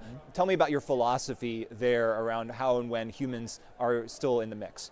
Yeah, I mean, we have a philosophy from a marketer's perspective, right? We've been deploying, experimenting with AI tools for a few years now. Our motto is human-led, AI-powered. There has to be human touch at the beginning, in the middle, and the end, for a lot of reasons. One is owning IP. Our lawyers love that. Sure. But also just in order to feel authentic. I did a speakership a while ago where if you have to worry about whether someone's going to think what you're telling them was AI generated or not, you've already lost. Yeah. Right? You've already done something wrong. Yeah. But if you can incorporate AI into the process, whether it's ideation, creation, but you still get an output that feels authentic to who you are, the story that you're telling, then that's where AI is really powerful. Yeah. I love that idea that if you're having to think about it, then you've already lost. Because, and even in the best case scenario, maybe they're not offended by it, but they've spent time thinking about that when they should have been thinking about the thing that you're trying to advertise them, and brain space is very limited and precious. Sure. Right? Attention is very precious. One thing people have attention on right now is smart glasses. Where do you think about that, and how is your technology coming into play there? Well, and kind of in the space of personal AI, right? There's all these intelligent wearables that are going to be coming to market. Glasses, we believe, is a huge market. We are partners with every glass maker, smart glass maker, besides one. So whether it's Meta Ray-Bans, sure, or the Oakleys or whatever it might be, and the Android XR, the Samsung glasses. So we've been in this for a really long time, and we really feel like the glasses market is going from nascent to moving into mainstream. Yeah. And so we're excited about it because we believe glasses will be a distinctive compute platform for personal AI, both either tethered to another device like a phone or a puck, or even on its own. Our technology is that good, right? Yeah. It can power performance, battery life, and a lot of the experiences that you can have through glasses, whether it's augmented, or through camera, or through natural language processing. So we're really excited about the market and where it's headed. And this has been a technological dream. It's been hyped, it's been joked about, it's been a long time in the making, and basically it sounds like what you're saying is basically the technology is just finally there to actually make this happen. Absolutely, and it feels natural for people, right? You put on a pair of this latest generation of the Meta glasses, they feel like sunglasses, yeah, or regular glasses, and it took us a while to get there. But we're there. Well, thank you so much for being here with us, Don McGuire, CMO, Qualcomm International. Thanks so much for joining us today. No problem. And thank you so much for joining us. This is the C-Space Studio at CES 2026. I am James Kotecki, so excited to be hosting another conversation right after this. Já, Fabinho Warner também aqui no evento daqui a pouquinho. Fique ligado aqui no canal. Dessa pausinha curtinha que eles vão fazer, não sei quantos minutinhos, 4 minutinhos mais ou menos. Lembre de comentar, deixar o seu like e compartilhar o vídeo. Ajuda bastante o canal mesmo. Seu like é nosso peixinho, nosso salmão. Estamos em rumo às 4.000 horas. Ainda não chegamos nas 900 horas. Temos que alcançar as 4.000 horas. Mas vamos que vamos, né, galera? Tem que compartilhar para chegar a mais pessoas. Pode em todos os grupos que se tiverem por aí, para poder ajudar nosso alcance. E quanto mais pessoas chegarem, podemos talvez fazer uma rifa no futuro. Fazer uns 50 doletas. Mas já vai depender, claro, depois de bater as 4.000 horas. Né? Irei organizar o sorteio ou a rifa. Não sei como vai ser.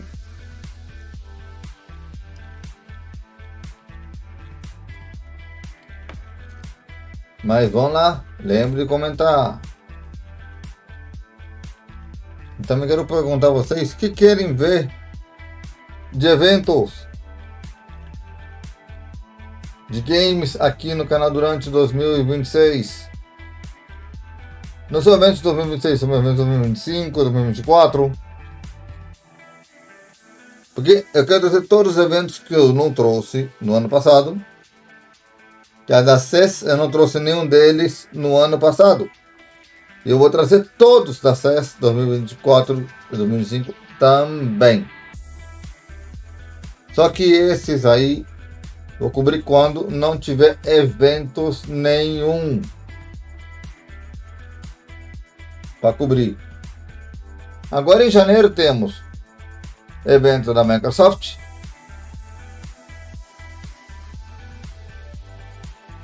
Logo depois teremos evento. Essa semana temos a semana 3 do Call of Duty. Evento da Microsoft. E a semana 4 de Call of Duty. Então, o que mais podemos pedir? Nem eu sei. O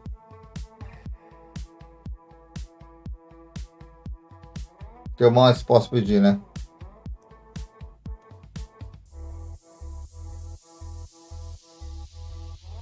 Mas também lembrar vocês de me seguirem. Iniciar de fato.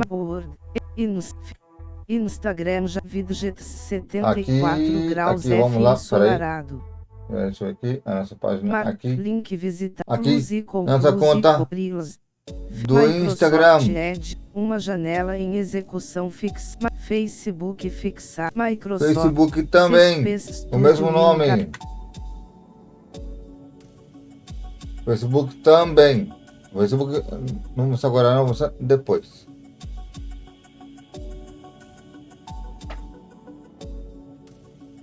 Então, aí já mostrei na tela para vocês verem o nosso Insta. Me seguem lá.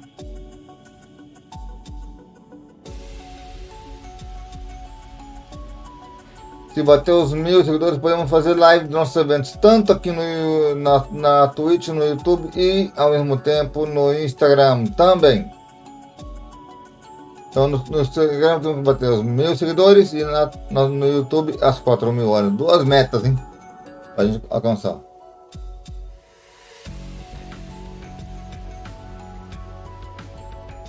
Então são 2 metas que são complexas.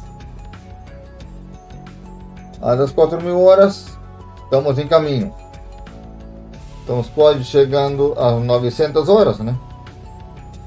Então,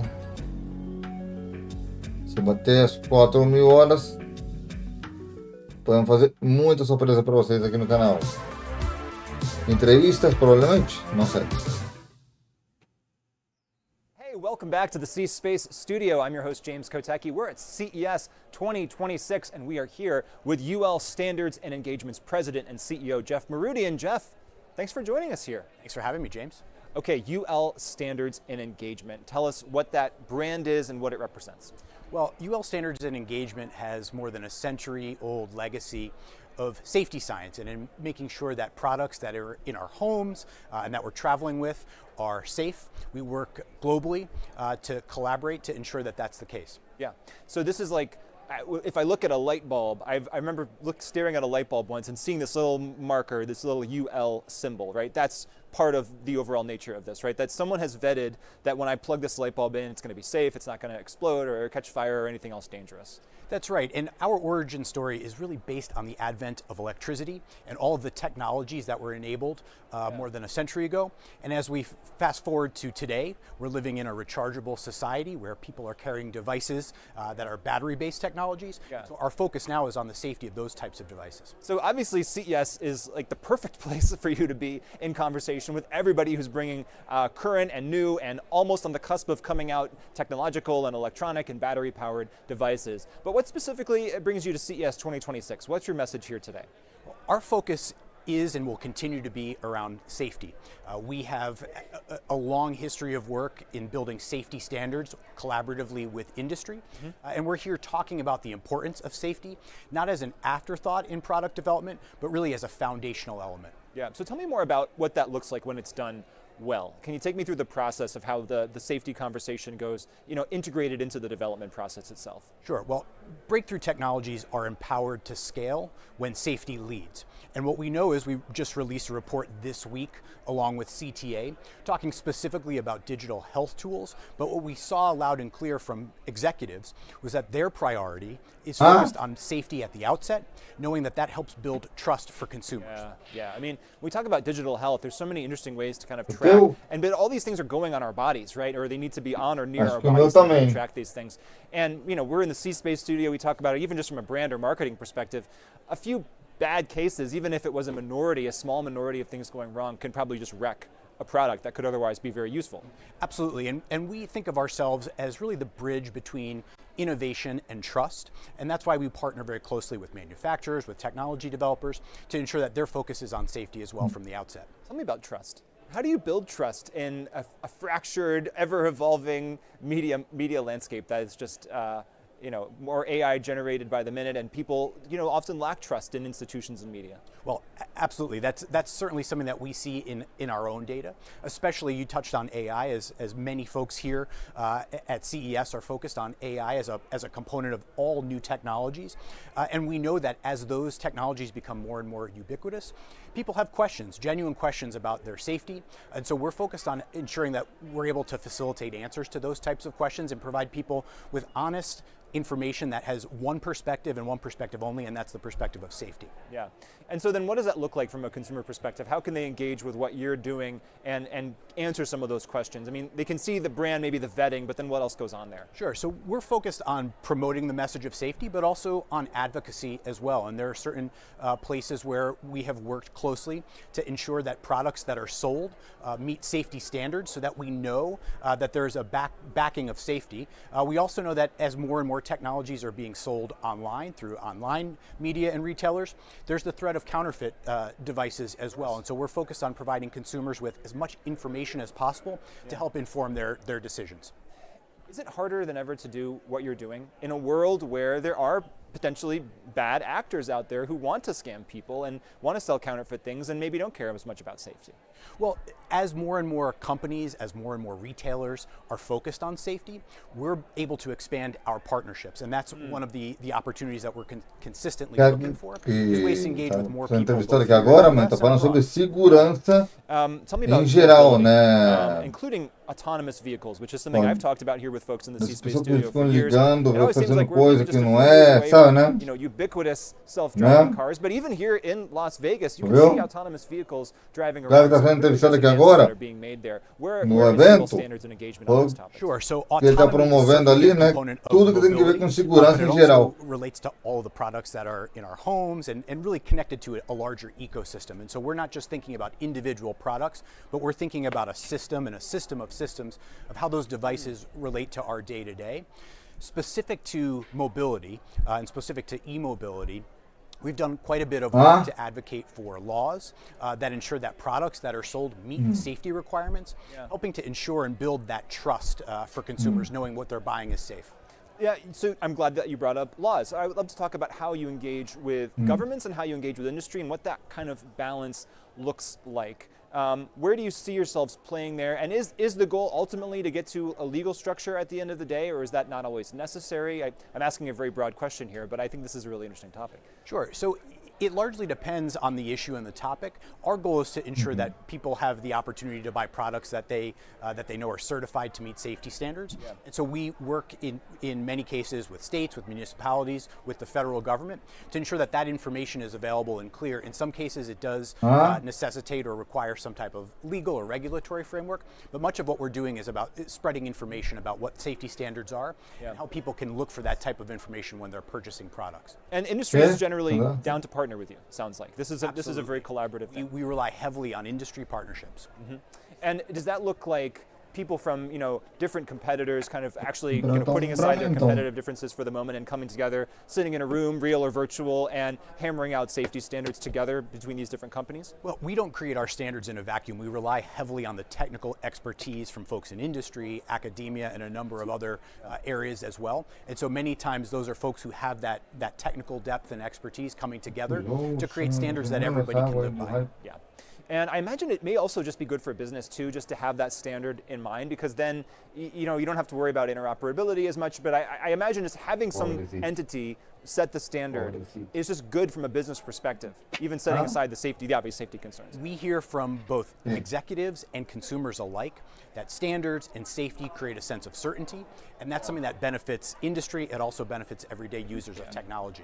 Yeah, because it's not just like I'm going to read the little pamphlet and look at the instruction necessarily. It's literally down to the fact, if I see a plug in this shape, I just know no matter who made it, it's going to be able to fit into this thing, and I'm going to be able to power my device. That maybe is a basic example, but that sort of trust is maybe what you're talking about. Absolutely. So we talked about the advent of electricity with UL's origin story. We talked about battery operation, but all this is based on energy, and energy is transitioning now to more and more renewables. And obviously, there's continued questions around this here at here at CES and beyond. So how is the energy transition affecting the work that you're doing? Well, the energy transition is impacted by the work that we're doing in a number of ways. We know that battery technologies are powering much of that, everything from e-mobility to battery energy storage to data centers. And so we are working very collaboratively and closely to ensure that those elements are based on a sound safety science. And that helps ensure not only that people are interacting with technology safely, but it's also focused on some of the end use as well, things like battery recycling, for example. We can't get to that sustainable future without ensuring that our equipment is recycled properly. Yeah. How much of your work is international and how much of it is on the national level? We're an international organization. We focus quite a bit on collaboration, not just here in the US, but abroad as well. And so what's your sense of the international, CES is an international show too, we see the world come together here to talk about technology in the future, but what's your sense in a world that some people might think is fragmented and people kind of wonder what the direction the world is going in sometimes? What's your sense of people's desire, from an industry perspective at least, to collaborate on these things cross-culturally, across borders and around the globe? Well, there are no borders when it comes to safety. This is something that's a priority, not just here in the United States for manufacturers, but certainly for countries around the world. And so that's why we're focused on that type of collaboration. Yeah. Are there other sustainability or innovation trends that you want to call out here that we're at CES 2026? Well, I love being here because I get to learn about all of the different trends that exist, everything from the circularity piece that we talked about to how manufacturers are using AI technologies to reduce some of those carbon outputs. And so there's a lot of really exciting technology that's demonstrated here. And so when you come to an event like this, do you feel mostly a sense of optimism? Do you ever look at something and you're like, ooh, that doesn't seem that safe. I'm the safety guy. I should be like looking at that a little bit more. Well, I consider myself to be an optimist, but an optimist that worries a lot. And I think that there's a lot of technologies that are helping to offset some of that worry. But certainly our focus has to be consistently on safety. And so that's why we're here talking about that. You can never lose that focus, right? Because the technology keeps evolving. And just when you think you've seen it all, something new shows up here at CES or beyond. That's right. Jeff Maruti and UL Standards and Engagement, thank you so much for joining us here in the C-Space studio. Thanks, James. And thank you so much. This is CES 2026. You're in the C-Space studio with me, James Kotecki. More coming up after this short break.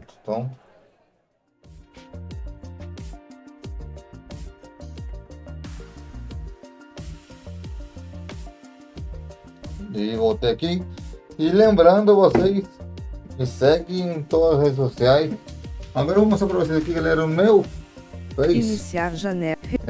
Pode me seguir também aí no Facebook janela. Aqui está. Facebook carregamento concluído. Principal marco. Aqui. Create a post região. Clicável close chat botão. Aí tá. Esse é meu Face. Me seguem, galera, porque esse Face é meu Face. Estamos aqui dentro da Nath. Aqui é o nosso unboxing. Unboxing cadeira gamer. E aqui, a cadeira mais meu linda PS5. e macia que eu já sentei kkk. E aqui outras da Nath. Algumas gameplays aqui. Muito mais aqui. Death Stranding 2, On the Beach, Death Stranding 2. Death Stranding 2, On the Beach, Cruz Azul vs H Cruz Azul, Instagram. O gato em cima da coleira do Hyper. Rosto de raposa, Instagram rosto também tá aqui. sorridente, iniciar janela, recomendar Microsoft Edge. CSP Studio Interviews AM Session já 1 2026, YouTube, rumo a nossa Microsoft terceira hora já, hein? Quase. CSP Studio Interviews AM Session Day 1 2026. E lembrando a vocês, teremos muito mais. Na semana temos muito evento. Segunda-feira, vou deixar gravado no sábado para segunda-feira o evento já, se não me enganado. Ou talvez hoje na sexta mesmo gravo. Deixa eu ver para quando. Deixa eu ver quando eu vou gravar aqui. Hoje é quinta, eu tô gravando para sexta. Não, 7, 4. Dia 8, quinta, eu tô gravando para sábado.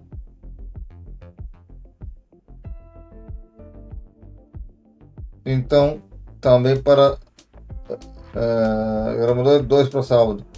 Então, quer dizer que sábado na sexta, então, isso aí eu gravo para o domingo na sexta, então.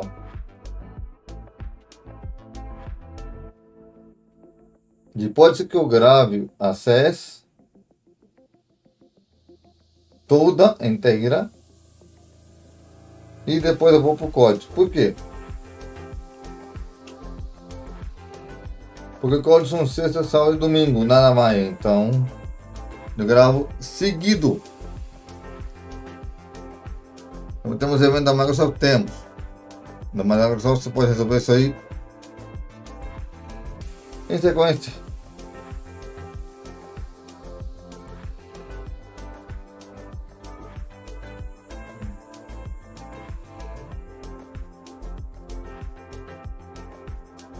E lembrando a vocês todos que temos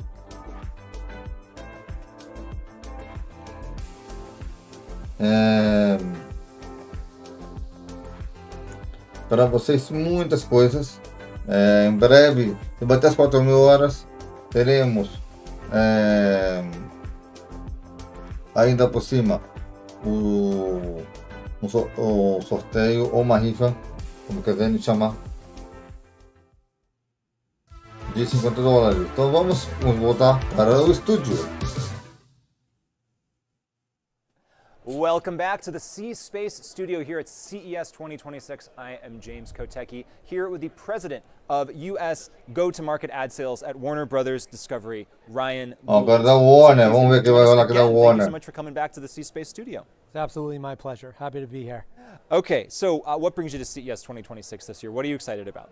Yeah, so, CES continues to be the intersection of, in our industry, entertainment and innovation, and we work really hard to not only engage fans on a day-to-day basis, but modernize our go-to-market approach from a B2B perspective. So a lot of our core partners are here, a lot of our clients are here, and it's a great way to kick off 2026. What's some of the modernization from that perspective that you're talking about? What are you thinking about? Yeah, I think everyone's really talking about AI and how we can use AI to not only streamline current workflows, but create net new opportunities not only for advertisers, but also to engage fans and audiences in new ways. So, you know, I'd be remiss not to start this conversation off early to reference AI. Well, let's get into that. I mean, I always think about it for these kind of conversations in relatively two buckets. One is kind of the behind the scenes stuff, and then one is what a consumer might actually see from a creative perspective. But starting behind the scenes, I mean, this has been a conversation I've had in the C-Space studio for several years now about AI optimizing workflows and making people's jobs more efficient. How much more room do you think we have to run there? Are we still, as people sometimes say, early innings with this, or are people really getting a handle for how to make this more efficient? Yeah, I think we're approaching the end of early innings, but I still think that there's a tremendous amount of opportunity and runway in front of us. When I think about AI internally and how we work on a day-to-day basis, I get really, really excited, but I'm also cautious because if you apply AI in a way that is an added layer, it can actually introduce additional complexity. So you have to be very disciplined in onboarding AI.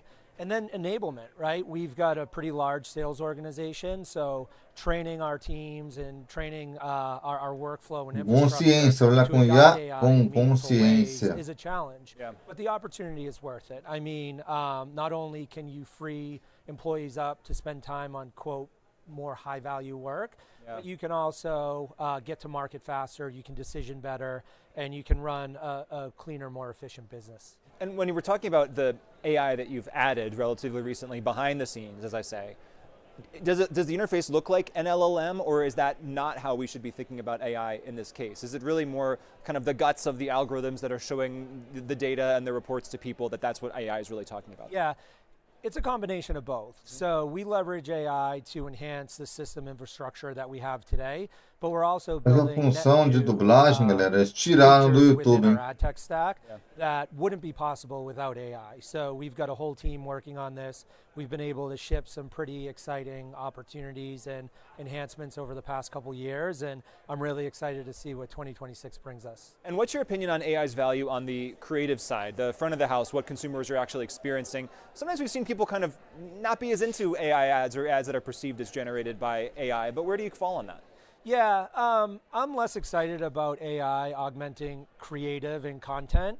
I'm more excited about AI showing the right ads to the right people in the right context at the right time. You know, I would argue that ensinar o povo, creative, whether it's in advertising or content, is going to be relevant and needed for the relevante para ele but também. I do think leveraging AI to enhance human creative is definitely the world that we'd like to move forward into. And what are you measuring right now? What are you measuring as far as the definition of success for you right now? And is that changing, right? Because of the different kinds of data you can get and the different kinds of problems that you're needing to solve? Yeah, so to zoom out a little bit, I go into the office every single day, and my definition of success is to create predictable, repeatable, reliable revenue. And, you know, to double click on that, the way that we do that is we drive results for our clients. But not only for our clients, we need to drive results and performance for our clients that entice and engage our consumers. So if we support that ecosystem of us as a programmer, bringing advertisers into the fold, but exciting our fans and our consumers, and they show results, that creates reinvestment, and that creates that predictable, repeatable, reliable revenue.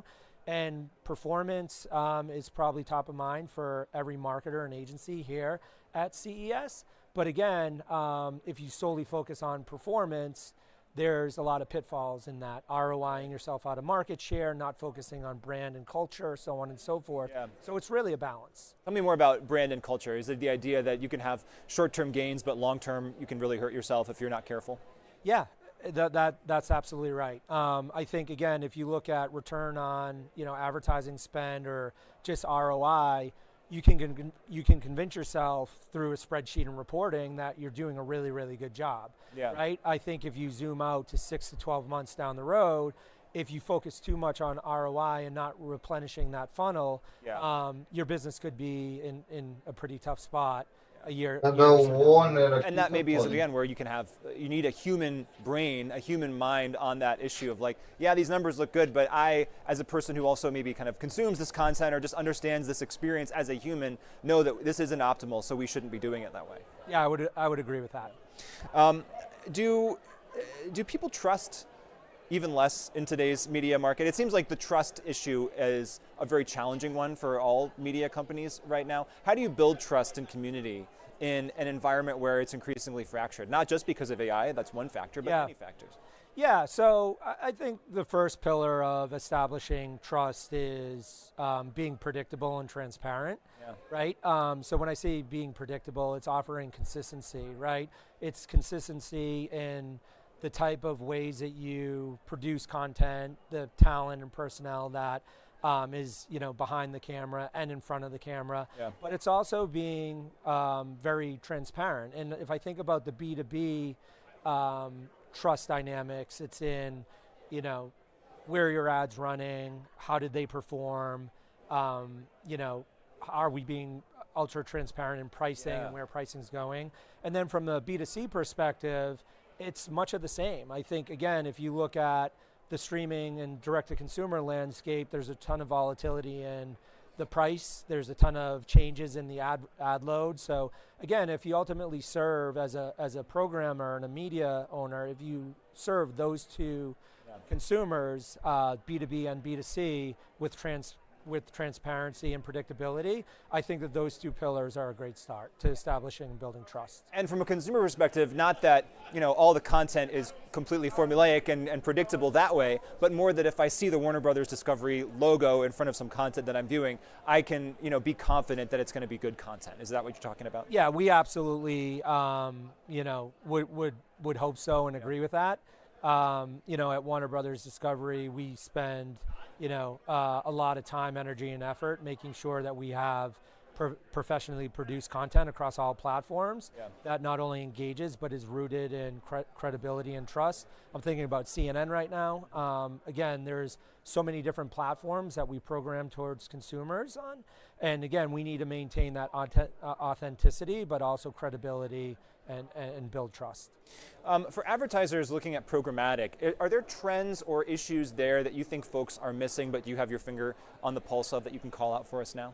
Yeah, programmatic is definitely in a state of maturity. And I think that we've moved past the need to effectively target audiences programmatically. Mm-hmm. Where I think we're going is really looking at the supply paths and supply path optimization in the supply chain.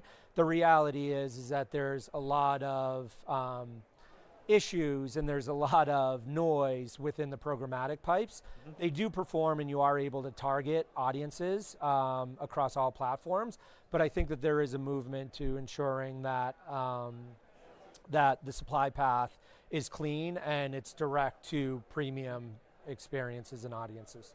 Do you think we have, this is a silly question maybe, but do you think we have enough data now? Like, do we just need to use the data that we have in better and more thoughtful ways? Or is there still some data out there that you don't have yet but that you want to get?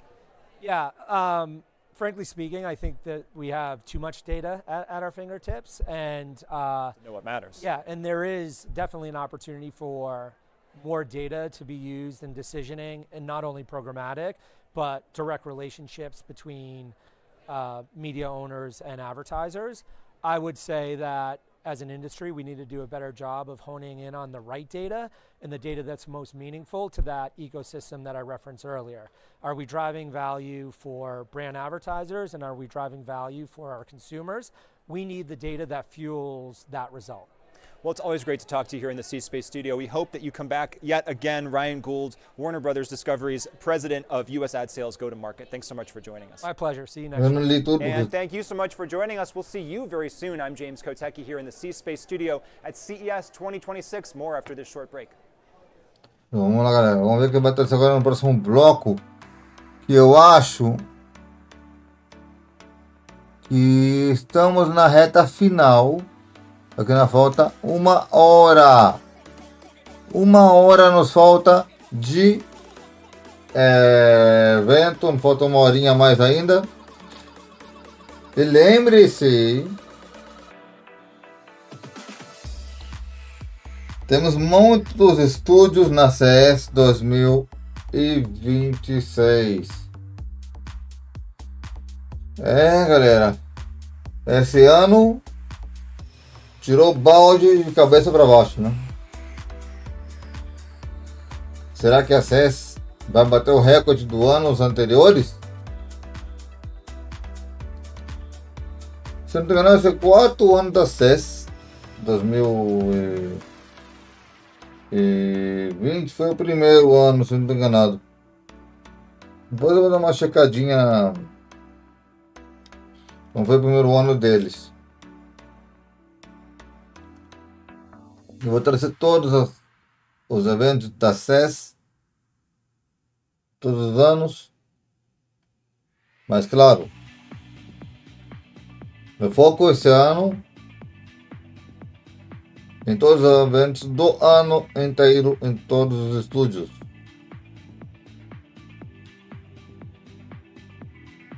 O problema vai ser com a Square. Esse problema vai ser com a Square. Porque a Square Enix põe todo o título em japonês, então é um pouco mais complexo.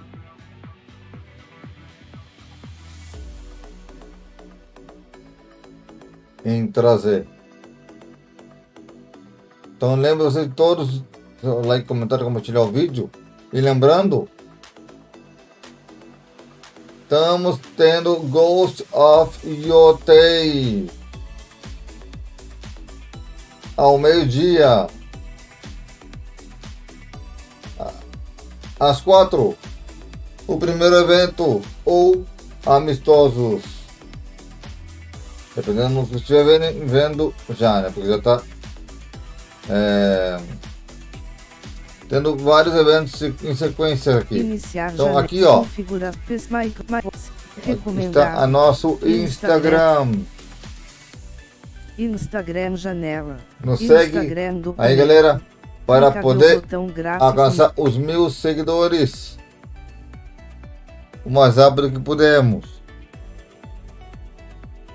Foto by Facebook, exibição de Facebook, Cruz Azul vs Guadalajara. E aqui, como vocês já viram, o nosso Face. Nosso Face também está aqui para vocês nos seguirem também. Então vamos voltar aqui para a nossa página da CES. Microsoft Space Studio Inter.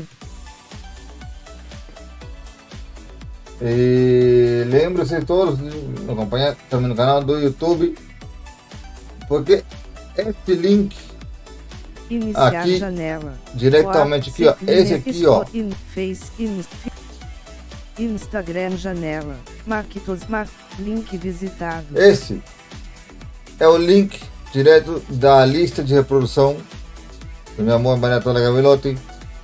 Faz todo amor e carinho essa música maravilhosa que estão ouvindo aqui no canal 2 vezes por mês. Exibição de aplicativos então, em execução. Instagram fechar. CSP Studio Interview. Volta aqui para a CES. Não falta muito, galera, para terminar esse evento de hoje.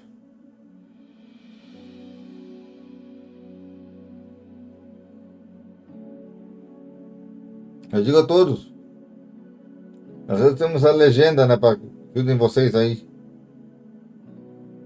no chat, no YouTube.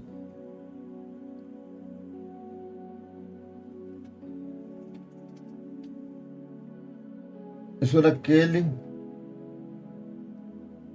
seja qual país você for, deve aprender o inglês sim ou sim.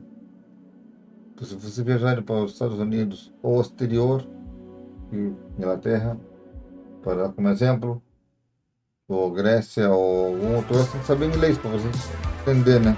O inglês turístico não vão falar espanhol. Welcome back to the C-Space Studio. I'm your host, James Kotecki. Very happy to be here at CES 2026 and very happy to be here with the head of sales at Intuit SMB Media Labs, Meg Beaudet. Meg, welcome to the C-Space Studio. Thank you so much, James. It's so nice to be here. How's your CES going so far? Fantastic. Very busy.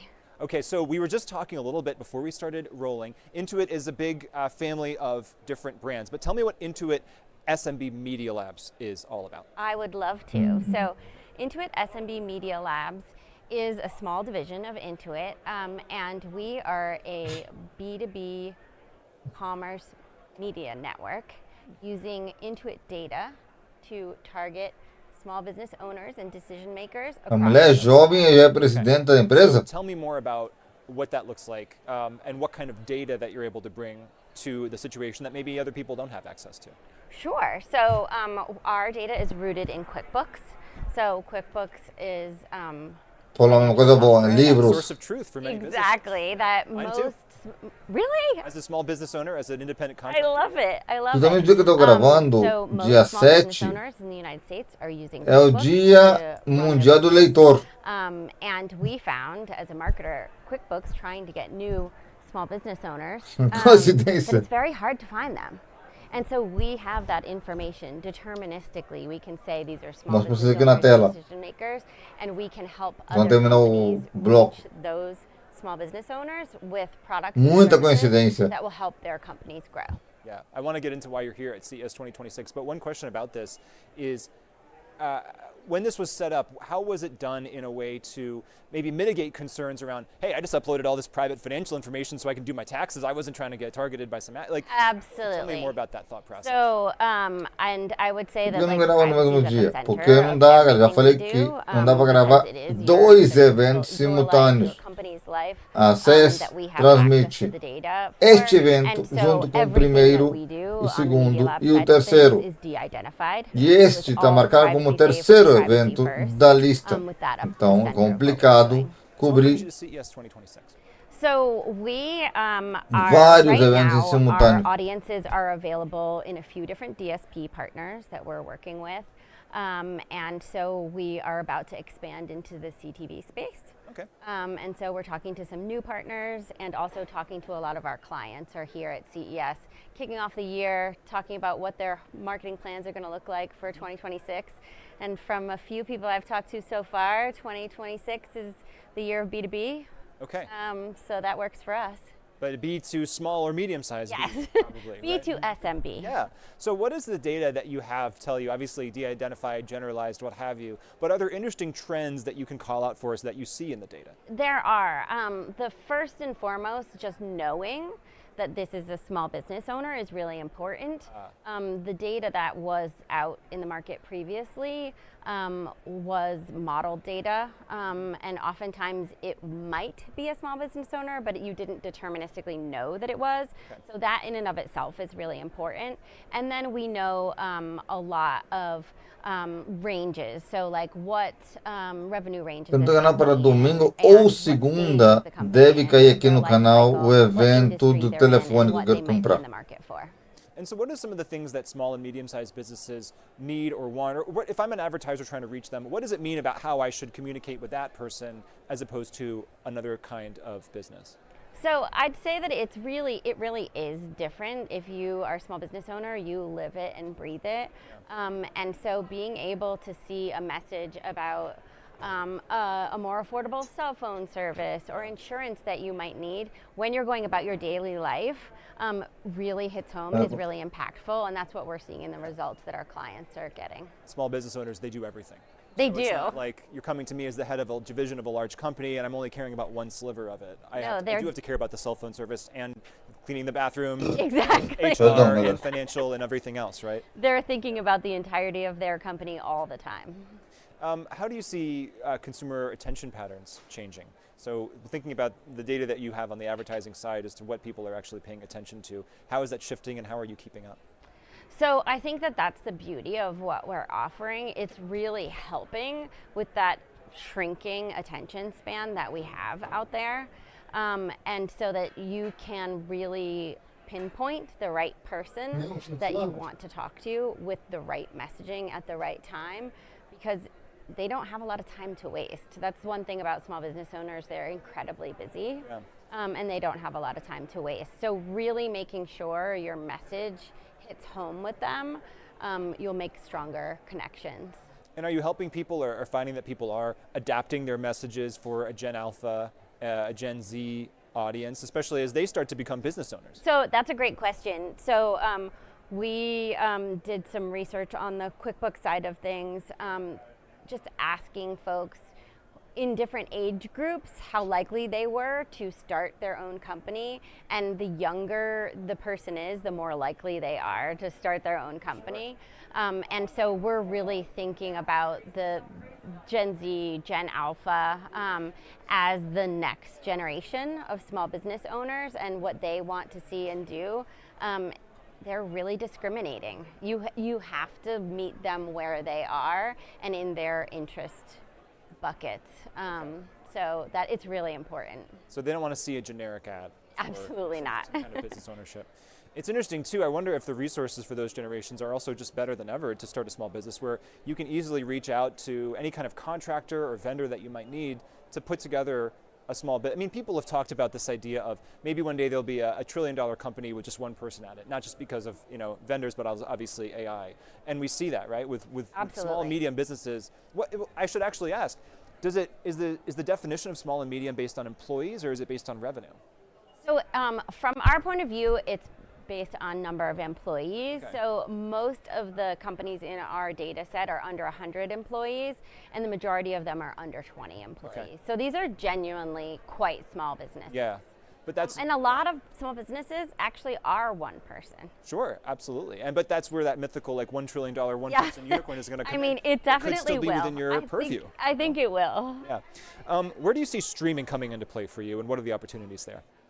So streaming is an incredible opportunity for us because that's still the biggest screen. It's still the most important, most effective marketing vehicle. And the ability to add our hyper targeting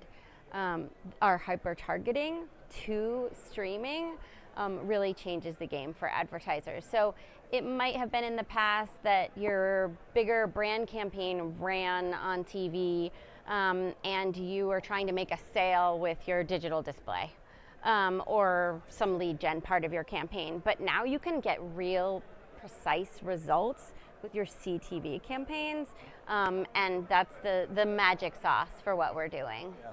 It strikes me too, there's also plenty of content about being a hustler, being an entrepreneur, being a business owner. So to the extent that SMB people want to watch that kind of stuff, absolutely. O conteúdo dela aqui é justamente focando content out there em about marketing. The world of small business owners, and it's a place we should be. Para empresas. And how are you thinking about reaching these audiences across multiple platforms, right? Because you mentioned that streaming might be the biggest screen. It's certainly not the only one, and people are all over the place. Not. So we are platform agnostic, if you will. So we're available in DSPs right now, but our plan going forward is to be available for digital display, audio, streaming, CTV, anywhere where we can port our data safely, and with those privacy guardrails, we would like for the customer, the advertiser, to be able to see results from our data and then take it to all the different parts of their campaign, wherever that might be. Do you also get economic data? Do you have a sense of the economy is better or worse because we can kind of see in the data what small businesses So that's a great question. So there is a report that Intuit puts out. I think it's quarterly or might be 2 times a year. That is a highly used economic report that the government cites all the time because we have a lot of data coming in from the companies we work with. As we wrap up here in the C-Space studio, what's something outside of your industry that inspires you to innovate and go forward? Something? Yeah. Someone? Okay. So one of my favorite follows right now is a podcast I love, hosted by someone named Vivian Tu. I don't know if you know her, but she has a podcast called Net Worth and Chill, and she helps to demystify finance. Yeah. She was a trader herself on Wall Street, and she have this moniker of your rich bestie. Yeah, rich BFF. Your rich BFF. So I love her, and I am taking what she says to heart. É uma propaganda a uma moça que eles estamos conhecendo. Her advice, And I even joined an De investing graça. club for my New Year, New Me resolution. So even someone who works for Intuit and has access to all this data still has more to learn, folks. You can never stop learning. And that's Absolutely. inspirational for all of us. Meg Baudet of Intuit SMB Media Labs, thank you so much for joining Thank us. you so much, James. It's so nice chatting with you. And thank you so much for watching. Coming up next, we're talking to Viant Technology and MasterCard. So stay tuned after the break. I'm James Kotecki, CES 2026 in the C Space Studio. Tá vendo? Muito bom o bloco dela aqui. Lembre de comentar, deixar o like, comentar, compartilhar o vídeo. Mas agora eu tenho que passar o próximo. Aqui, no próximo bloco, deixa eu ver quanto temos aqui. Ainda temos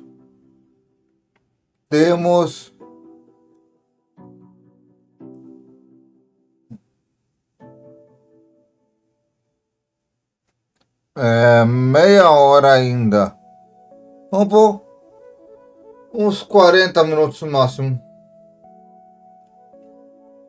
33 minutos. 33, 35 minutos. Máximo 40. Nós temos esse tempo de live. Porque são 3 horas e 7. Como eu me para falar um pouco mais, um pouquinho mais, um pouquinho menos. Iniciar janela. E vamos falar aqui do nosso Instagram e Facebook. Excel. Instagram janela. Instagram. Aqui todos Professional Dash. Clicável Marquitos Animes Profile Picture Gráfico Link visitar o link. Clicável Village. E muitas pessoas que me seguem. Dia Started Following. Diana Serenul. Clicável. Serenul S Profile. Ogamintrem.com/otar/Olivia Messi. Clicável Tag. Vou mandar aqui Messi de edição Tag. Chumai. Um pouquinho olá. H-U-L. Olá. Olá. Espaço. Chumai. Set. Messages. Videogame. Instagram. Clica. Configurações e mais. CSP Studio e Interviews AM Session Day um olá porque olá em espanhol, né? Olá. Iniciar janela. Então aqui vamos mostrar o nosso Face. Recomendado. Facebook. Facebook janela. E lembrando que estamos jogando na reta final também da CS. Documento. Professional Dashboard.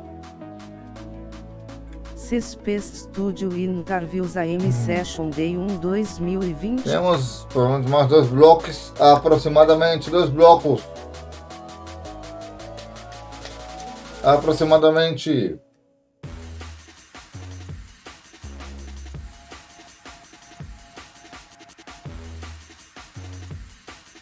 Outro ponto, quero conversar com vocês também.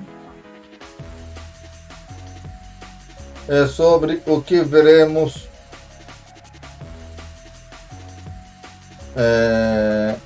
aqui no canal. Em breve também comentaremos sobre Call of Duty.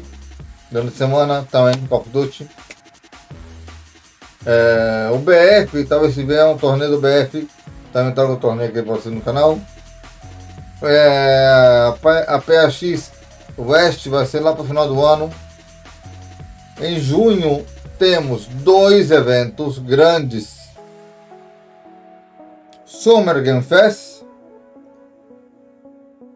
e a Gamescom Latam. Então são 2 eventos em junho. Mas antes de junho temos mais. Temos ainda o do Xbox agora em janeiro. E temos outro, um State of Play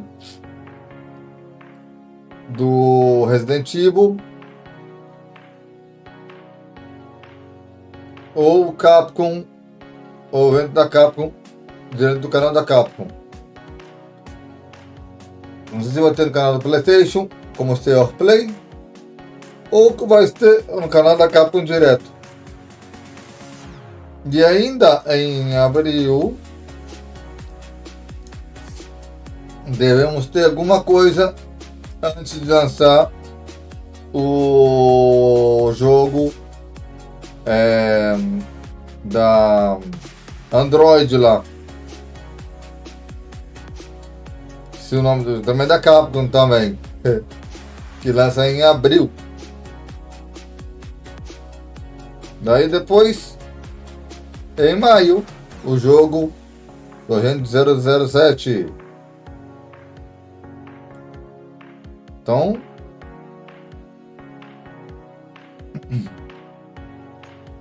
dezembro, temos uma live com a Nath.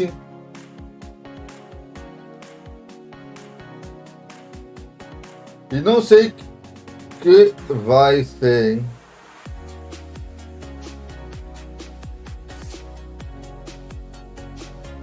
Vai ser complicado essa live, porque vamos estar provavelmente juntos lá em dezembro, né, para fazer a live de ano novo do canal.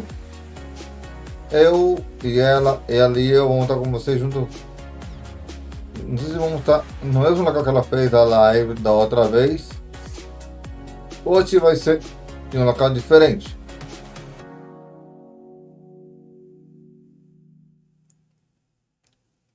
Então, aqui tem, ó, FL1, um carro novo. Então, eu vi também uns carros, galera, na CES, que tiraram o GPS e botaram inteligência artificial.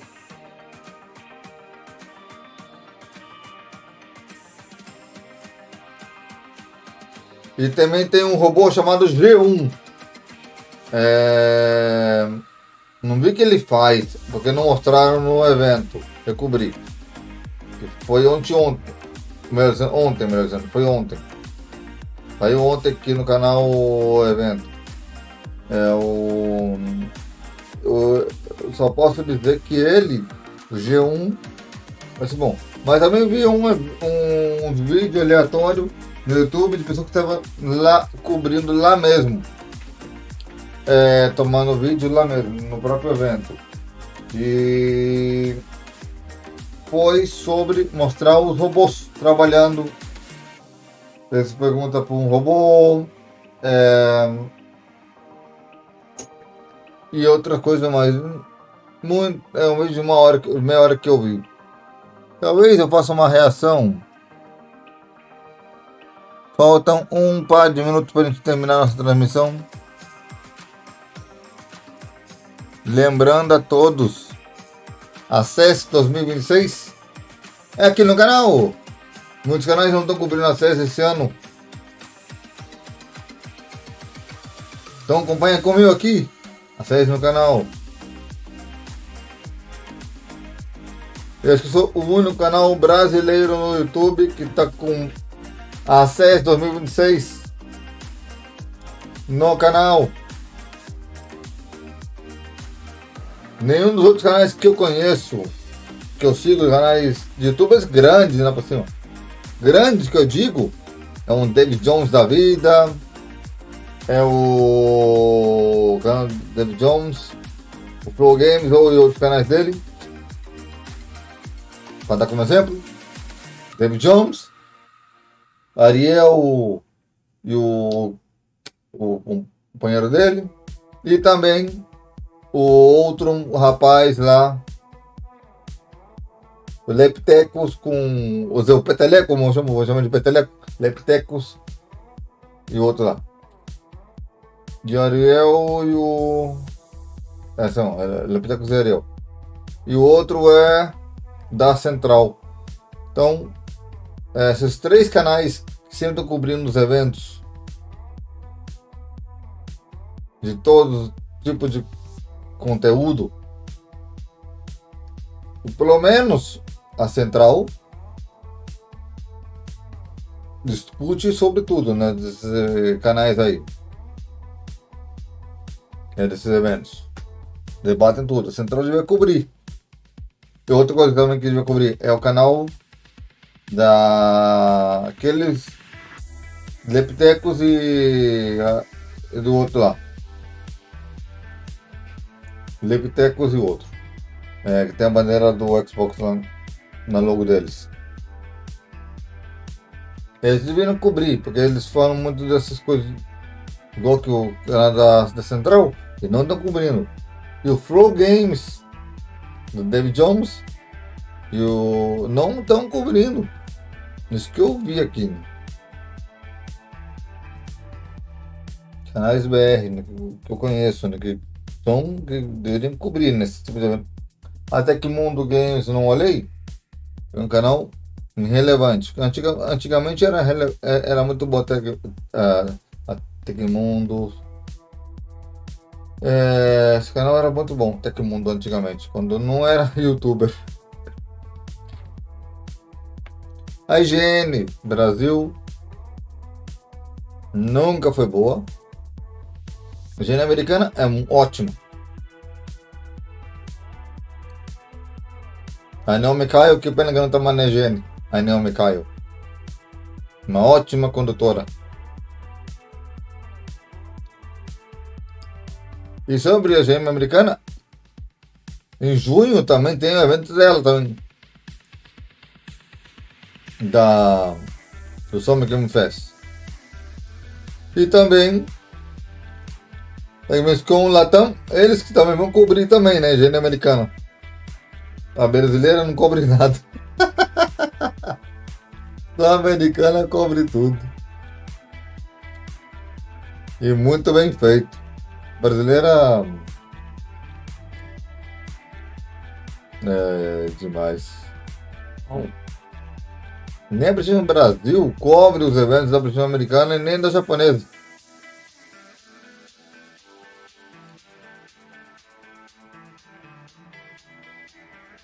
Então, temos muito que desejar esse ano 2016 a todos nós, né?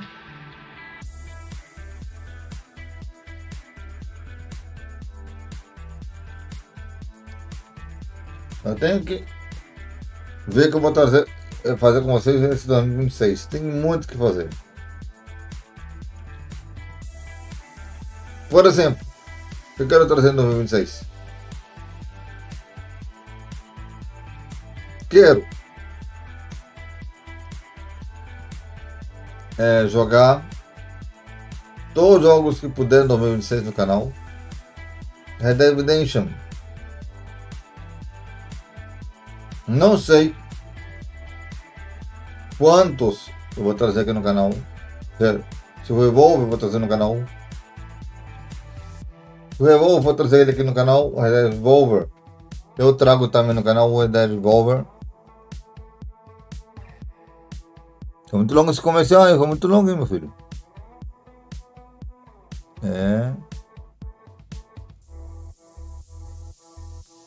De todos os modos, o importante é informar vocês. Também lembrando vocês todos, temos outros eventos em breve. Esse aqui vai ser o último bloco, se tiver bloco aqui no canal, se tiver. É que eu não vi ele indo para comercial, né? Tem. Já tá voltando aqui. Ele tá voltando. Demorou muito esse último bloco, hein?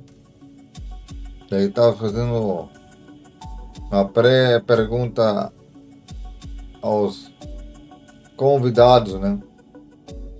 E o próximo programa é demais, hein? Passado amanhã, hein? Mas será amanhã também, claro. Amanhã às 7 da noite. Mesmo horário que esse aqui, hein?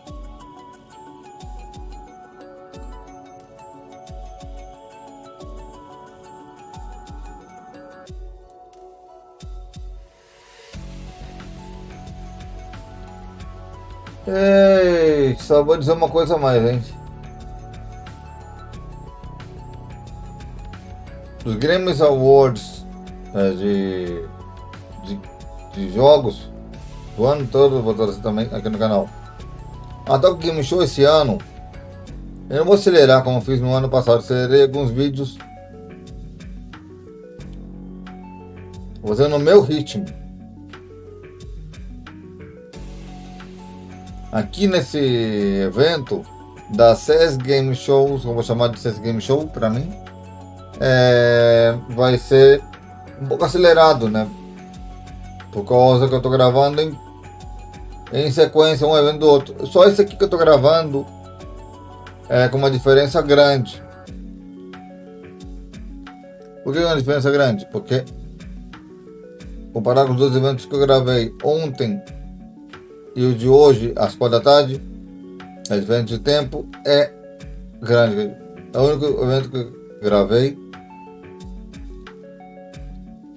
que deu uma pausa de um evento a outro. Então já está chegando quase na reta final mesmo do evento aqui, ó. É o último bloco que virá agora para vocês.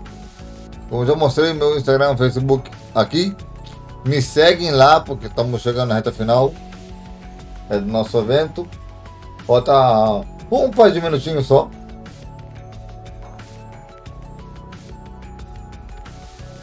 E vamos ver o que dá, né, galera?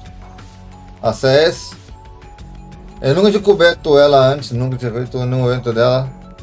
É a primeira vez que eu trago. E até agora eu tô gostando, hein, da CES, hein? Tudo que eu cobri até agora, os 3 eventos. E esse aqui, gostei muito do que eles falaram até agora. Mas para muitos, né, para mim não é relevante. Há muita coisa. Mas outras sim. Por exemplo, o que é relevante para mim aqui? Importante para mim nesse evento. Os robôs que mostraram aqui é interessante para mim. Um que outro. Teve um robô que eu vi num dos vídeos que é feito para cuidar a pessoa. Como assim? Eu vou pôr um exemplo. Você tem uma pessoa de idade, precisa que seja carregada do sofá para a cadeira, da cadeira para a cama dela. E a pessoa está cuidando, ela não pode carregar ela. Mas tem um robô para ajudar ela, orientá-la, ajudá-la. Então, isso que eu estou me referindo. O robô vai ajudar, eu estou me referindo. O robô vai ajudar ela nesse trabalho.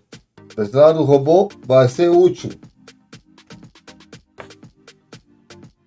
Então, é um ponto que eu jogo positivo para todos nós, hein? Aqui no canal da CES e do YouTube Marquetes apresenta. Lembrando a todos,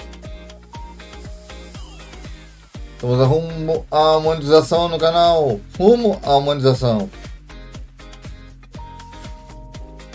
Também lembrando, outra coisa que eu também achei interessante é os estudantes de high school, que eles chamam aqui high school, que vocês chamam lá de secundária, que fizeram um robô também para ajudar os professores nas aulas e também ajudar a eles como estudantes. Então, 3 grupos ontem receberam um prêmio da CES e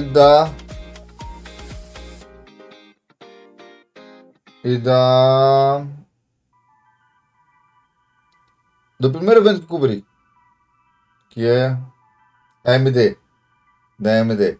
Receberam um prêmio da AMD. Então, são os destaques que eu dou até este momento deste vídeo.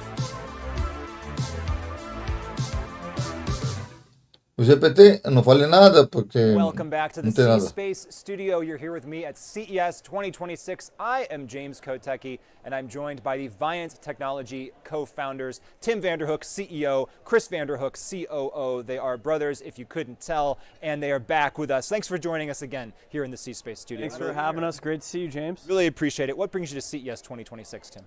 We've got a new release of Viant AI, and we're here to show it off. And it's Viant been a AI. fantastic release Viant. product available for our customers. Amanhã, Porto Rico, Important Dominicana. factors, where Viant AI, the original version, was a co-pilot. It would help humans get the job done. Yeah. A Now, co-pilot. with the newest release, we launched a lattice brain, so it's got all these signals coming in as the input, and it's now making every decision for the human. So much more of an autopilot while you sit there and watch it drive versus co-pilot. What is a lattice brain, Chris? A lattice brain is essentially, think about a piece of lattice that you might put in your garden, or the way that looks. It's like like wood, like yeah, exactly. wood lattice. And basically it just signifies that there's multiple inputs coming in at the same time, and you must make a decision in a second. Think about, self-driving cars. Yeah. They have LiDAR, they have cameras, they have, whatever happens on the street, it has to make a decision like a human would instantly.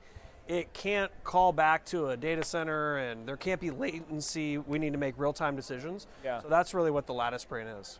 And so tell me about the human experience of using it then. Is it really just kind of, I'm sitting back and I'm watching things happen on the screen. Am I able to intervene if I want to? Like, tell me more about that. Yeah, absolutely. Humans always in control. The AI can't run away with your money and do whatever it wants. So the supervision is always there. One thing that's very unique about Viant AI versus our competitors that offer products is ours is fully transparent. So every website you're at is going to show up on ahead of time. And if there's a problem with that website, you can intervene and say, I don't like that site. Mobile apps, websites, all the different locations we can place an ad. So Eu vou testar essa aí, galera. Vou testar ela, hein. Viant AI, and it's just doing the rote work that no one really Vou botar meu vídeo dito não nos próximos eventos. It takes all that decision making and Vou tomar uns dias para tomar meu Where do you próprio find that humans veredito. are still best to be involved? Because I imagine there's some things where the human might second guess the machine, and they shouldn't have done that. Like, it was better to leave it for the machine to make that decision. But where are humans still best operating? Definitely humans have context that an AI does not. Yeah. Right? They have all the context. They understand, the strategy. They understand conversations that are happening in the office. They know those. What an AI knows really well is much of this that Viant AI does is essentially a math problem. And it's doing computation at a speed that humans really don't want to do, and they can't because they got to go to sleep, they got to use the restroom, we got to eat, all those things. So we really see that it's elevating the humans, from doing this rote work, allowing them to be more strategic, more creative, focus on the business results, as opposed to, pulling levers in these DSPs and managing ad campaigns, very tediously. This is a question to either of you. Do you see it continuing to evolve? Because this is great messaging, and I respect it and I believe it for now. But I just wonder, based on where AI goes, are there more and more things that it is able to do that, even if the human wanted to do, it's just going to do it better? Like, is that the path that we're on ultimately? I think yes. Alguma coisa aconteceu com o PlayStation 5, but galera. not all things in life. Yeah. So if it's like driving is a great example. I Mas prefer espero que Tesla não. full self-driving now that it's really cabo working que well. soltou. But 5 years ago, it was not great. It was, cruise control at best. Yeah. So I do think many tasks will be replaced with AI, but that doesn't mean humans are out of a job. Humans are best at critical thinking and problem solving. When we talk about the word strategic, that's really where humans excel. Yeah. Do you think parts of AI have been overhyped, underhyped? Where do you see the hype cycle right now? I think the hype is real, if you ask me. So I would say nothing's been overhyped. We're probably underhyping the long-term impact of AI.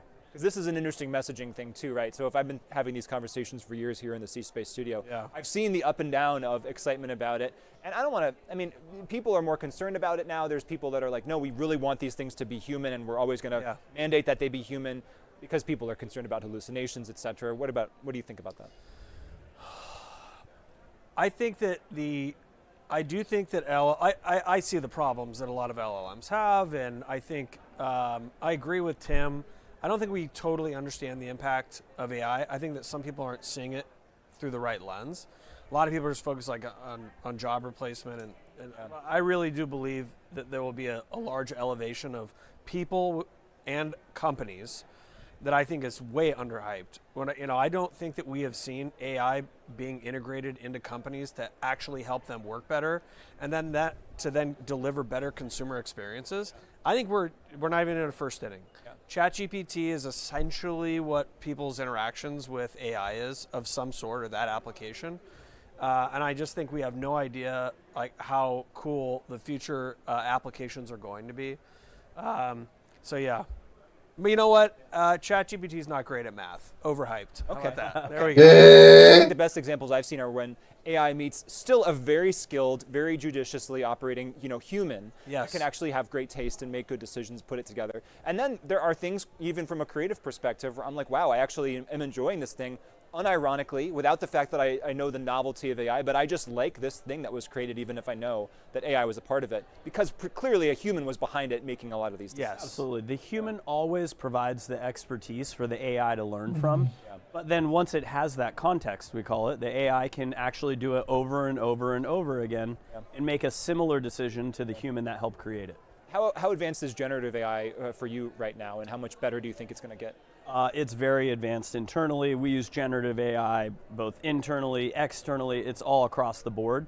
Generative AI is only going to keep getting better. Right now, we're talking about ChatGPT and text, but the audio, the visuals, music. If you've ever played with Suno AI, it's incredible. Yeah. We just made a song with it for our Lattice Brain launch. Chris and I created the lyrics, posted it to Suno, and the song is phenomenal. The production quality or the consumer experience, you can't believe this was created by us, who have zero musical talents. We wrote really good lyrics. That was the benefit. But from there, it's just been incredible, and it's going to keep blowing our minds. How about CTV? Is that blowing your mind right now, Chris?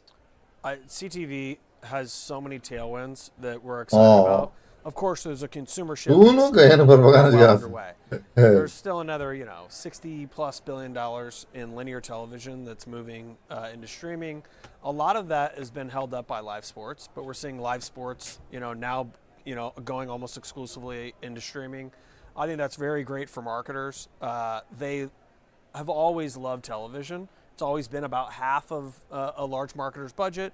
But they love on CTV, they love that it's addressable. They can actually measure it. They know, which programs and which investments are working, which ones aren't. Yeah. And we're seeing it drive a lot of value for our customers in terms of their business results. At the end of the day, we're in the business of our customers' business. We have to get our customers must be successful. We have to drive Wall Street numbers for our customers, not just advertising campaign numbers. And CTV is a big part of that, and we know how valuable that channel is to them. So very excited about many things in CTV. Just to add to that, CTV for Viant is the fastest growing channel. It's the biggest channel in our platform, and we made a great acquisition last year of a company called Iris TV. So now, most people don't know this, but when you buy CTV, you get to know the app name, like Paramount Plus, but you don't get to know the show name. That's very different than when you buy linear TV. I can put my ad on the Masters Golf Tournament or on CBS. So we acquired Iris TV to bring that same level of intelligence into streaming, where you get to know the show and now, more importantly, the scene that's happening on the TV, which gives you an idea of the emotional state of that room right before your ad runs. I want to talk to you about your philosophy around walled gardens and places where people want to keep the AI and the data kind of walled off versus having kind of a broader industry. I suppose that's kind of a leading question because I think I know where you're going with it. But tell me about your philosophy and how you see the industry, and maybe where you see yourselves as different. Yeah, we view the future is the open web, not walled gardens. We are there to power the open web, independent content owners and CTV, independent publishers in the traditional web.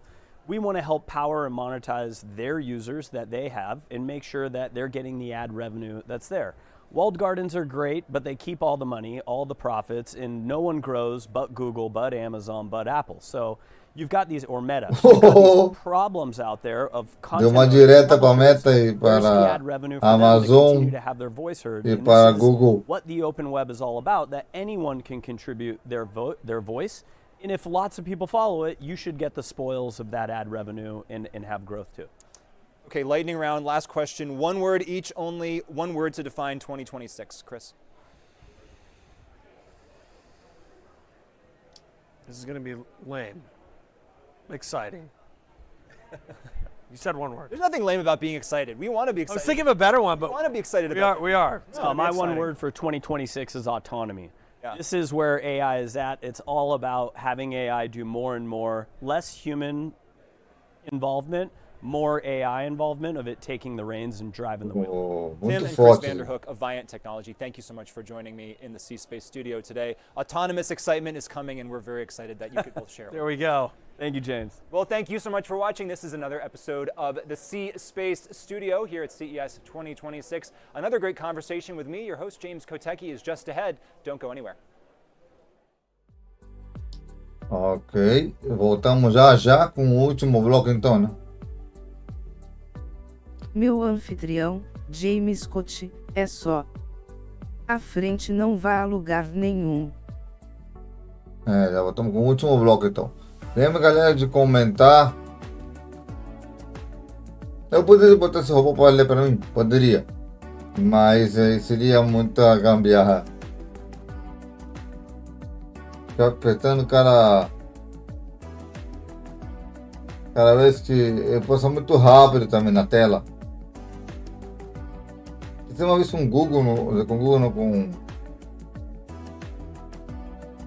com aquela coisa lá da Apple no ano passado, deu M, não consegui.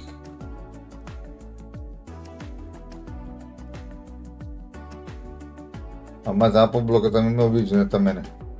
Então, acho que é o último bloco que nós vamos ter agora aqui o último segmento.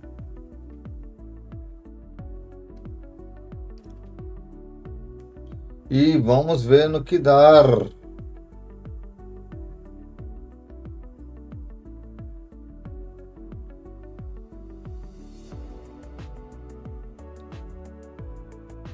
Deixa eu ver aqui que hora é. Estamos...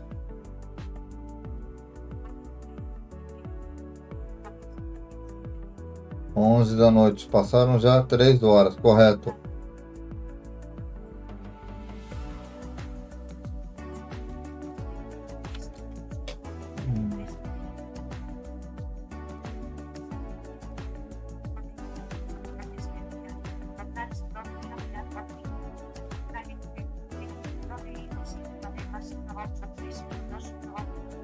Essa é propaganda do OneChat.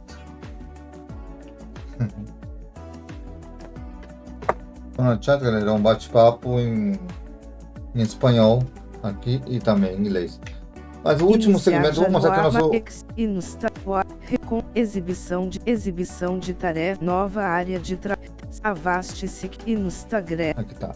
E para acessar descrições ausentes de imagens, link Marquitos Animes Instagram. Fica aí, galera, me segue aí. Esse é o Instagram, tem que me seguir. Temos 73 seguidores. Vamos chegar a 1000. E no Instagram, C-Space Studio e no Tarviews AM. Então, vamos ao último bloco. Iniciar janela. E vamos ver aqui de novo o Face. Facebook janela. Facebook. Esse aqui é o meu Face. Create post diálogo. Carregamento. Aqui para vocês. Principal marco Create on your mind. Marquitos apresentas timeline visitado link. Aí tá meu Face, galera. Vejam meu Face. Me seguem aí. Facebook. Face. C-Space Studio e no... Então vamos voltar aqui para a tela para que vocês possam acompanhar a sexta.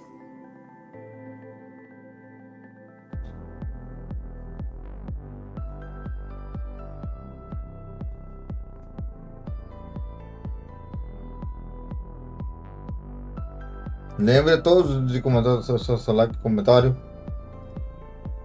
Chamou mais atenção a vocês. Esse último bloco que eles falaram aqui da inteligência artificial vai mudar muito esse ano. Tanto que como o Elemento falou para mim hoje durante o dia de conversação, a inteligência artificial, a Microsoft vai despedir muita gente. E hoje, tava falando também Iniciar aqui, ó. janela. Aqui, ó. Pesquisar, exibição de tarefa, botão de alt, desktop, Windows Source. Lê aqui, quer ver? Desktop, Windows Source. Aplicativos em execução. Desktop, Windows Source. CSP Studio Interviews AM Session Day 1. Ali que vocês olham o dia a dia de cada coisa. E ainda hoje temos um vídeo. Não, vamos descansar, galera. Vamos descansar. Que mais será outro dia.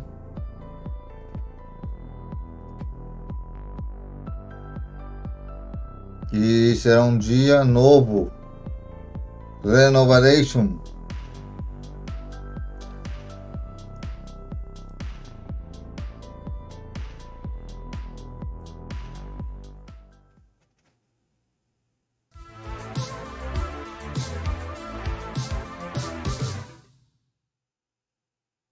Welcome back to the C-Space studio with me, James Kotecki. We're here at CES 2026 and very excited to be joined by MasterCard's Executive Vice President of Commerce Media and Innovation, Neely Klenoff. Neely, welcome to the C-Space studio. You. Great to be here.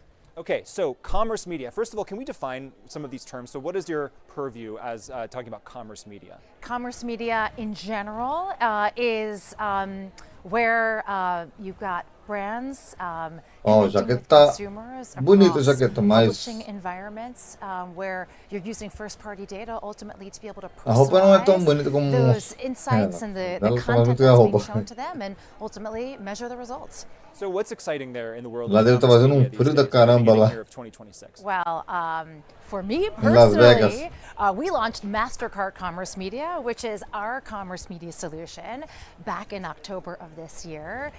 It is a channel where advertisers can reach consumers with personalized content across a private network of publishers. And so we are really excited to build on the momentum that we've created.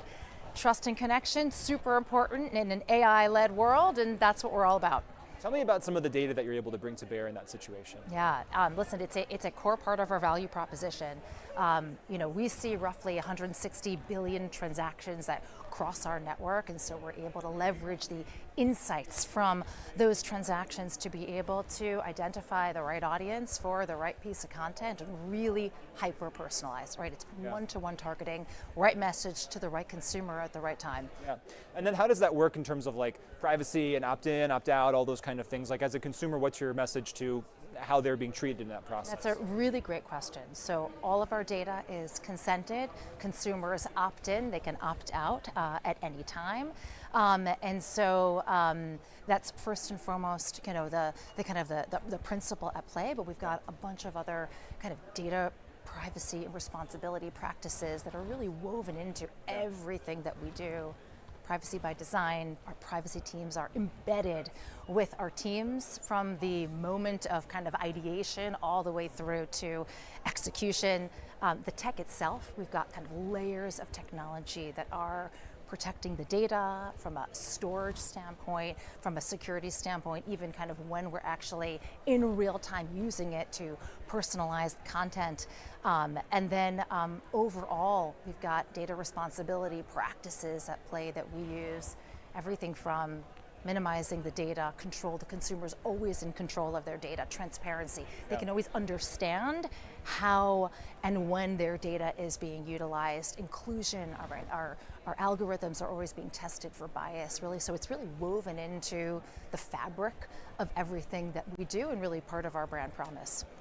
But if I decide to opt in and go for everything as a consumer, what are some of the experiences that I'm able to have? What are some of the, as a consumer, what am I experiencing if I am opting into all of this? So as I said before, this shows up to consumers across a network of publishers who are participating in our platform and ultimately are doing that through a connection to our proprietary technology. And so the whole idea is to meet the consumers where they are. We know consumers are interacting now everywhere, right, across platforms, devices, channels, environments. Brands need to be able to reach consumers, right, where those touch points are happening, where those interactions are happening. So you could be in your bank app, you could be in your airline experience, you could be at a retailer, you could be in an agentic environment. These are all the types of publishers that are participating in our network. And for you, it's seamless, right? We are using, again, the insights, your individual spending patterns to be able to target the right message to you. And that could be a digital ad, it could also be a well-timed incentive, right? A discount or an offer for a particular brand that either you've tried before, or maybe that brand wants to drive increased frequency and recency with you, so they have the opportunity to do that. I mean, in many ways, we are the sum of our experiences. And so when my wife and I are like reviewing our credit card statement every month, it's like, oh yeah, we went to that fun restaurant, or we did this fun thing. And it's like, yeah, when you think about all those transactions and you weave all that together, you can get a pretty good picture of who someone is, right? Who somebody is, and again, I want to kind of bring it back to, again, what the brand's objectives are, right? We sit down, we work with brands to try to understand, what is it that you want to do? Do you want to increase reach? Do you want to kind of reach new cohorts of consumers? Do you want to get them to, transact with you more frequently? Do you want to target lapsed consumers, right? And so that's how we're leveraging a lot of the insights that we can see to help them ultimately achieve whatever those business imperatives are. Are there things that brands, some brands maybe don't understand about commerce media? Is there pieces of education that you find yourself doing? There's a few things. So I'd highlight a few. We touched on a couple, but I'll kind of just go back to them. First and foremost, it's just the power of that data, right? The billions of transactions across our network, and being able to put that data to use to personalize content, but also close the loop on the attribution. It's online and it's in store, and most transactions are still happening in store, so that's super powerful. The scale, the reach, we have got 500 million consumers already connected through our participating publishers. That number is growing. Brands can reach those consumers, and it's not just kind of in local markets, it's across the globe, because we're able to reach those consumers with the right message when they're traveling abroad. And obviously we have the insights to be able to do that and know kind of what those destinations are and when those moments are happening. And then the last is the proprietary tech itself, right? We've got our card linking technology, which allows us to link the incentives, the discounts directly to the cards, the transactions, so you can really provide that closed loop attribution.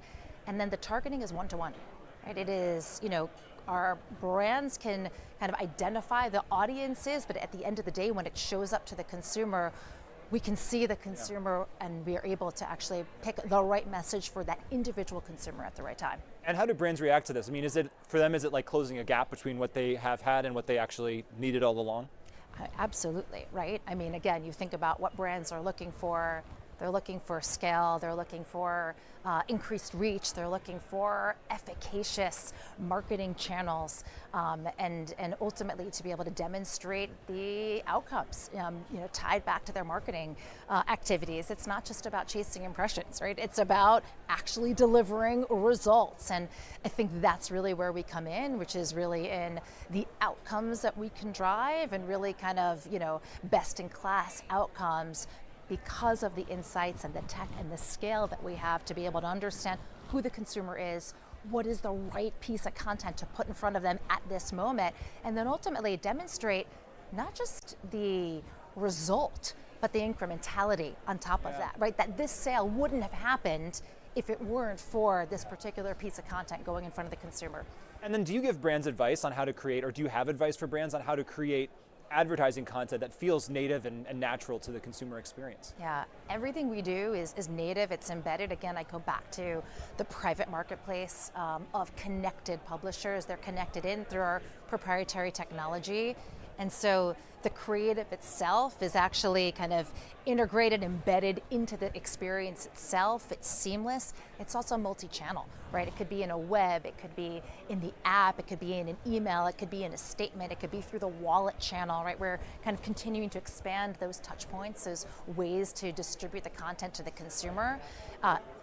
When it's seamless, when it's consistent, that's what creates that value, and that's what keeps the consumers interacting and ultimately delivers the value back to the brands. Do you spend much time in your world thinking about the fact that many credit card transactions do not actually involve someone taking out a physical card? I mean, even in a physical store where you're saying most purchases still take place, I'm often taking out, maybe it's my phone to do the transaction. You can easily imagine a world where biometrics play a role. So it's really just kind of about linking it to me as a human.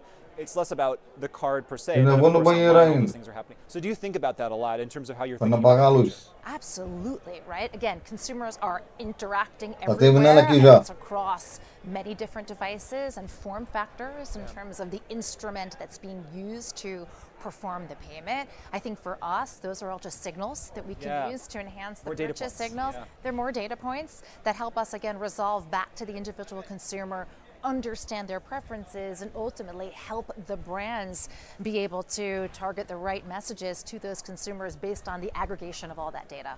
Almost out of time, but I want to ask you one big picture question. Is there some kind of fundamental change that you sense in the wind for 2026? I mean, it's kind of obvious, but agentic is obviously everywhere. I think the thing that I would highlight is we're going to very quickly see this shift from agent as the point of discovery to agents as autonomously performing buying on behalf of customers. And you can imagine a world where these agents are negotiating discounts on your behalf, maybe applying loyalty points, right? They're kind of going well beyond, right, even what we're imagining in terms of actually just making and executing the purchase itself. And so I think it's just really important for brands to right, to ensure that they are relevant and present in those moments as we shift from discovery to purchase. And my gosh, questions about trust, questions about privacy and personalization, all those are just tenfold, if not more, in a world where the agent is out there on my behalf. I hope it's doing the right thing on my behalf, but it's got my credit card, so I need to make sure that it is. That's right. And listen, that's why MasterCard is at the forefront, right, of the work in this space. Our brand is synonymous with trust, right? That is decades of safeguarding transactions and preventing fraud and cybersecurity risks. So, we are hopefully a partner of choice. Neely Klenoff, MasterCard, thank you so much for joining us. Thank you. So great to be here. And it's so great to have you with us here all morning in the C-Space studio. We have been talking to marketing, media, and advertising leaders, and it's time for us as still very human people to take a quick break. But we are going to have an afternoon session starting at 1 p.m. with more conversations, more incredible guests. So please, wherever you are seeing this live, come back here in about an hour at 1 p.m. California time, Pacific time, and we'll see you there. I'm James Kotecki, your host for the C-Space studio at CES 2026. Então, esse foi o evento. 7 minutos e 25 segundos. Da vez, lembrando a vocês, amanhã sai a segunda parte que ele falou ali agora. Sai amanhã, no mesmo horário que esse aqui. Muito obrigado a todos por me acompanharem. E nos vemos nos próximos vídeos da CS 2026. Abraços, valeu, falou, eu fui. Iniciar janela. Recomendo OBS. Exibição de tarefa Twitch. OBS Studio. 60. OBS. Adicionar. Interromper. Live. 3 horas 9 minutos e 45 segundos. Interromper transmissão.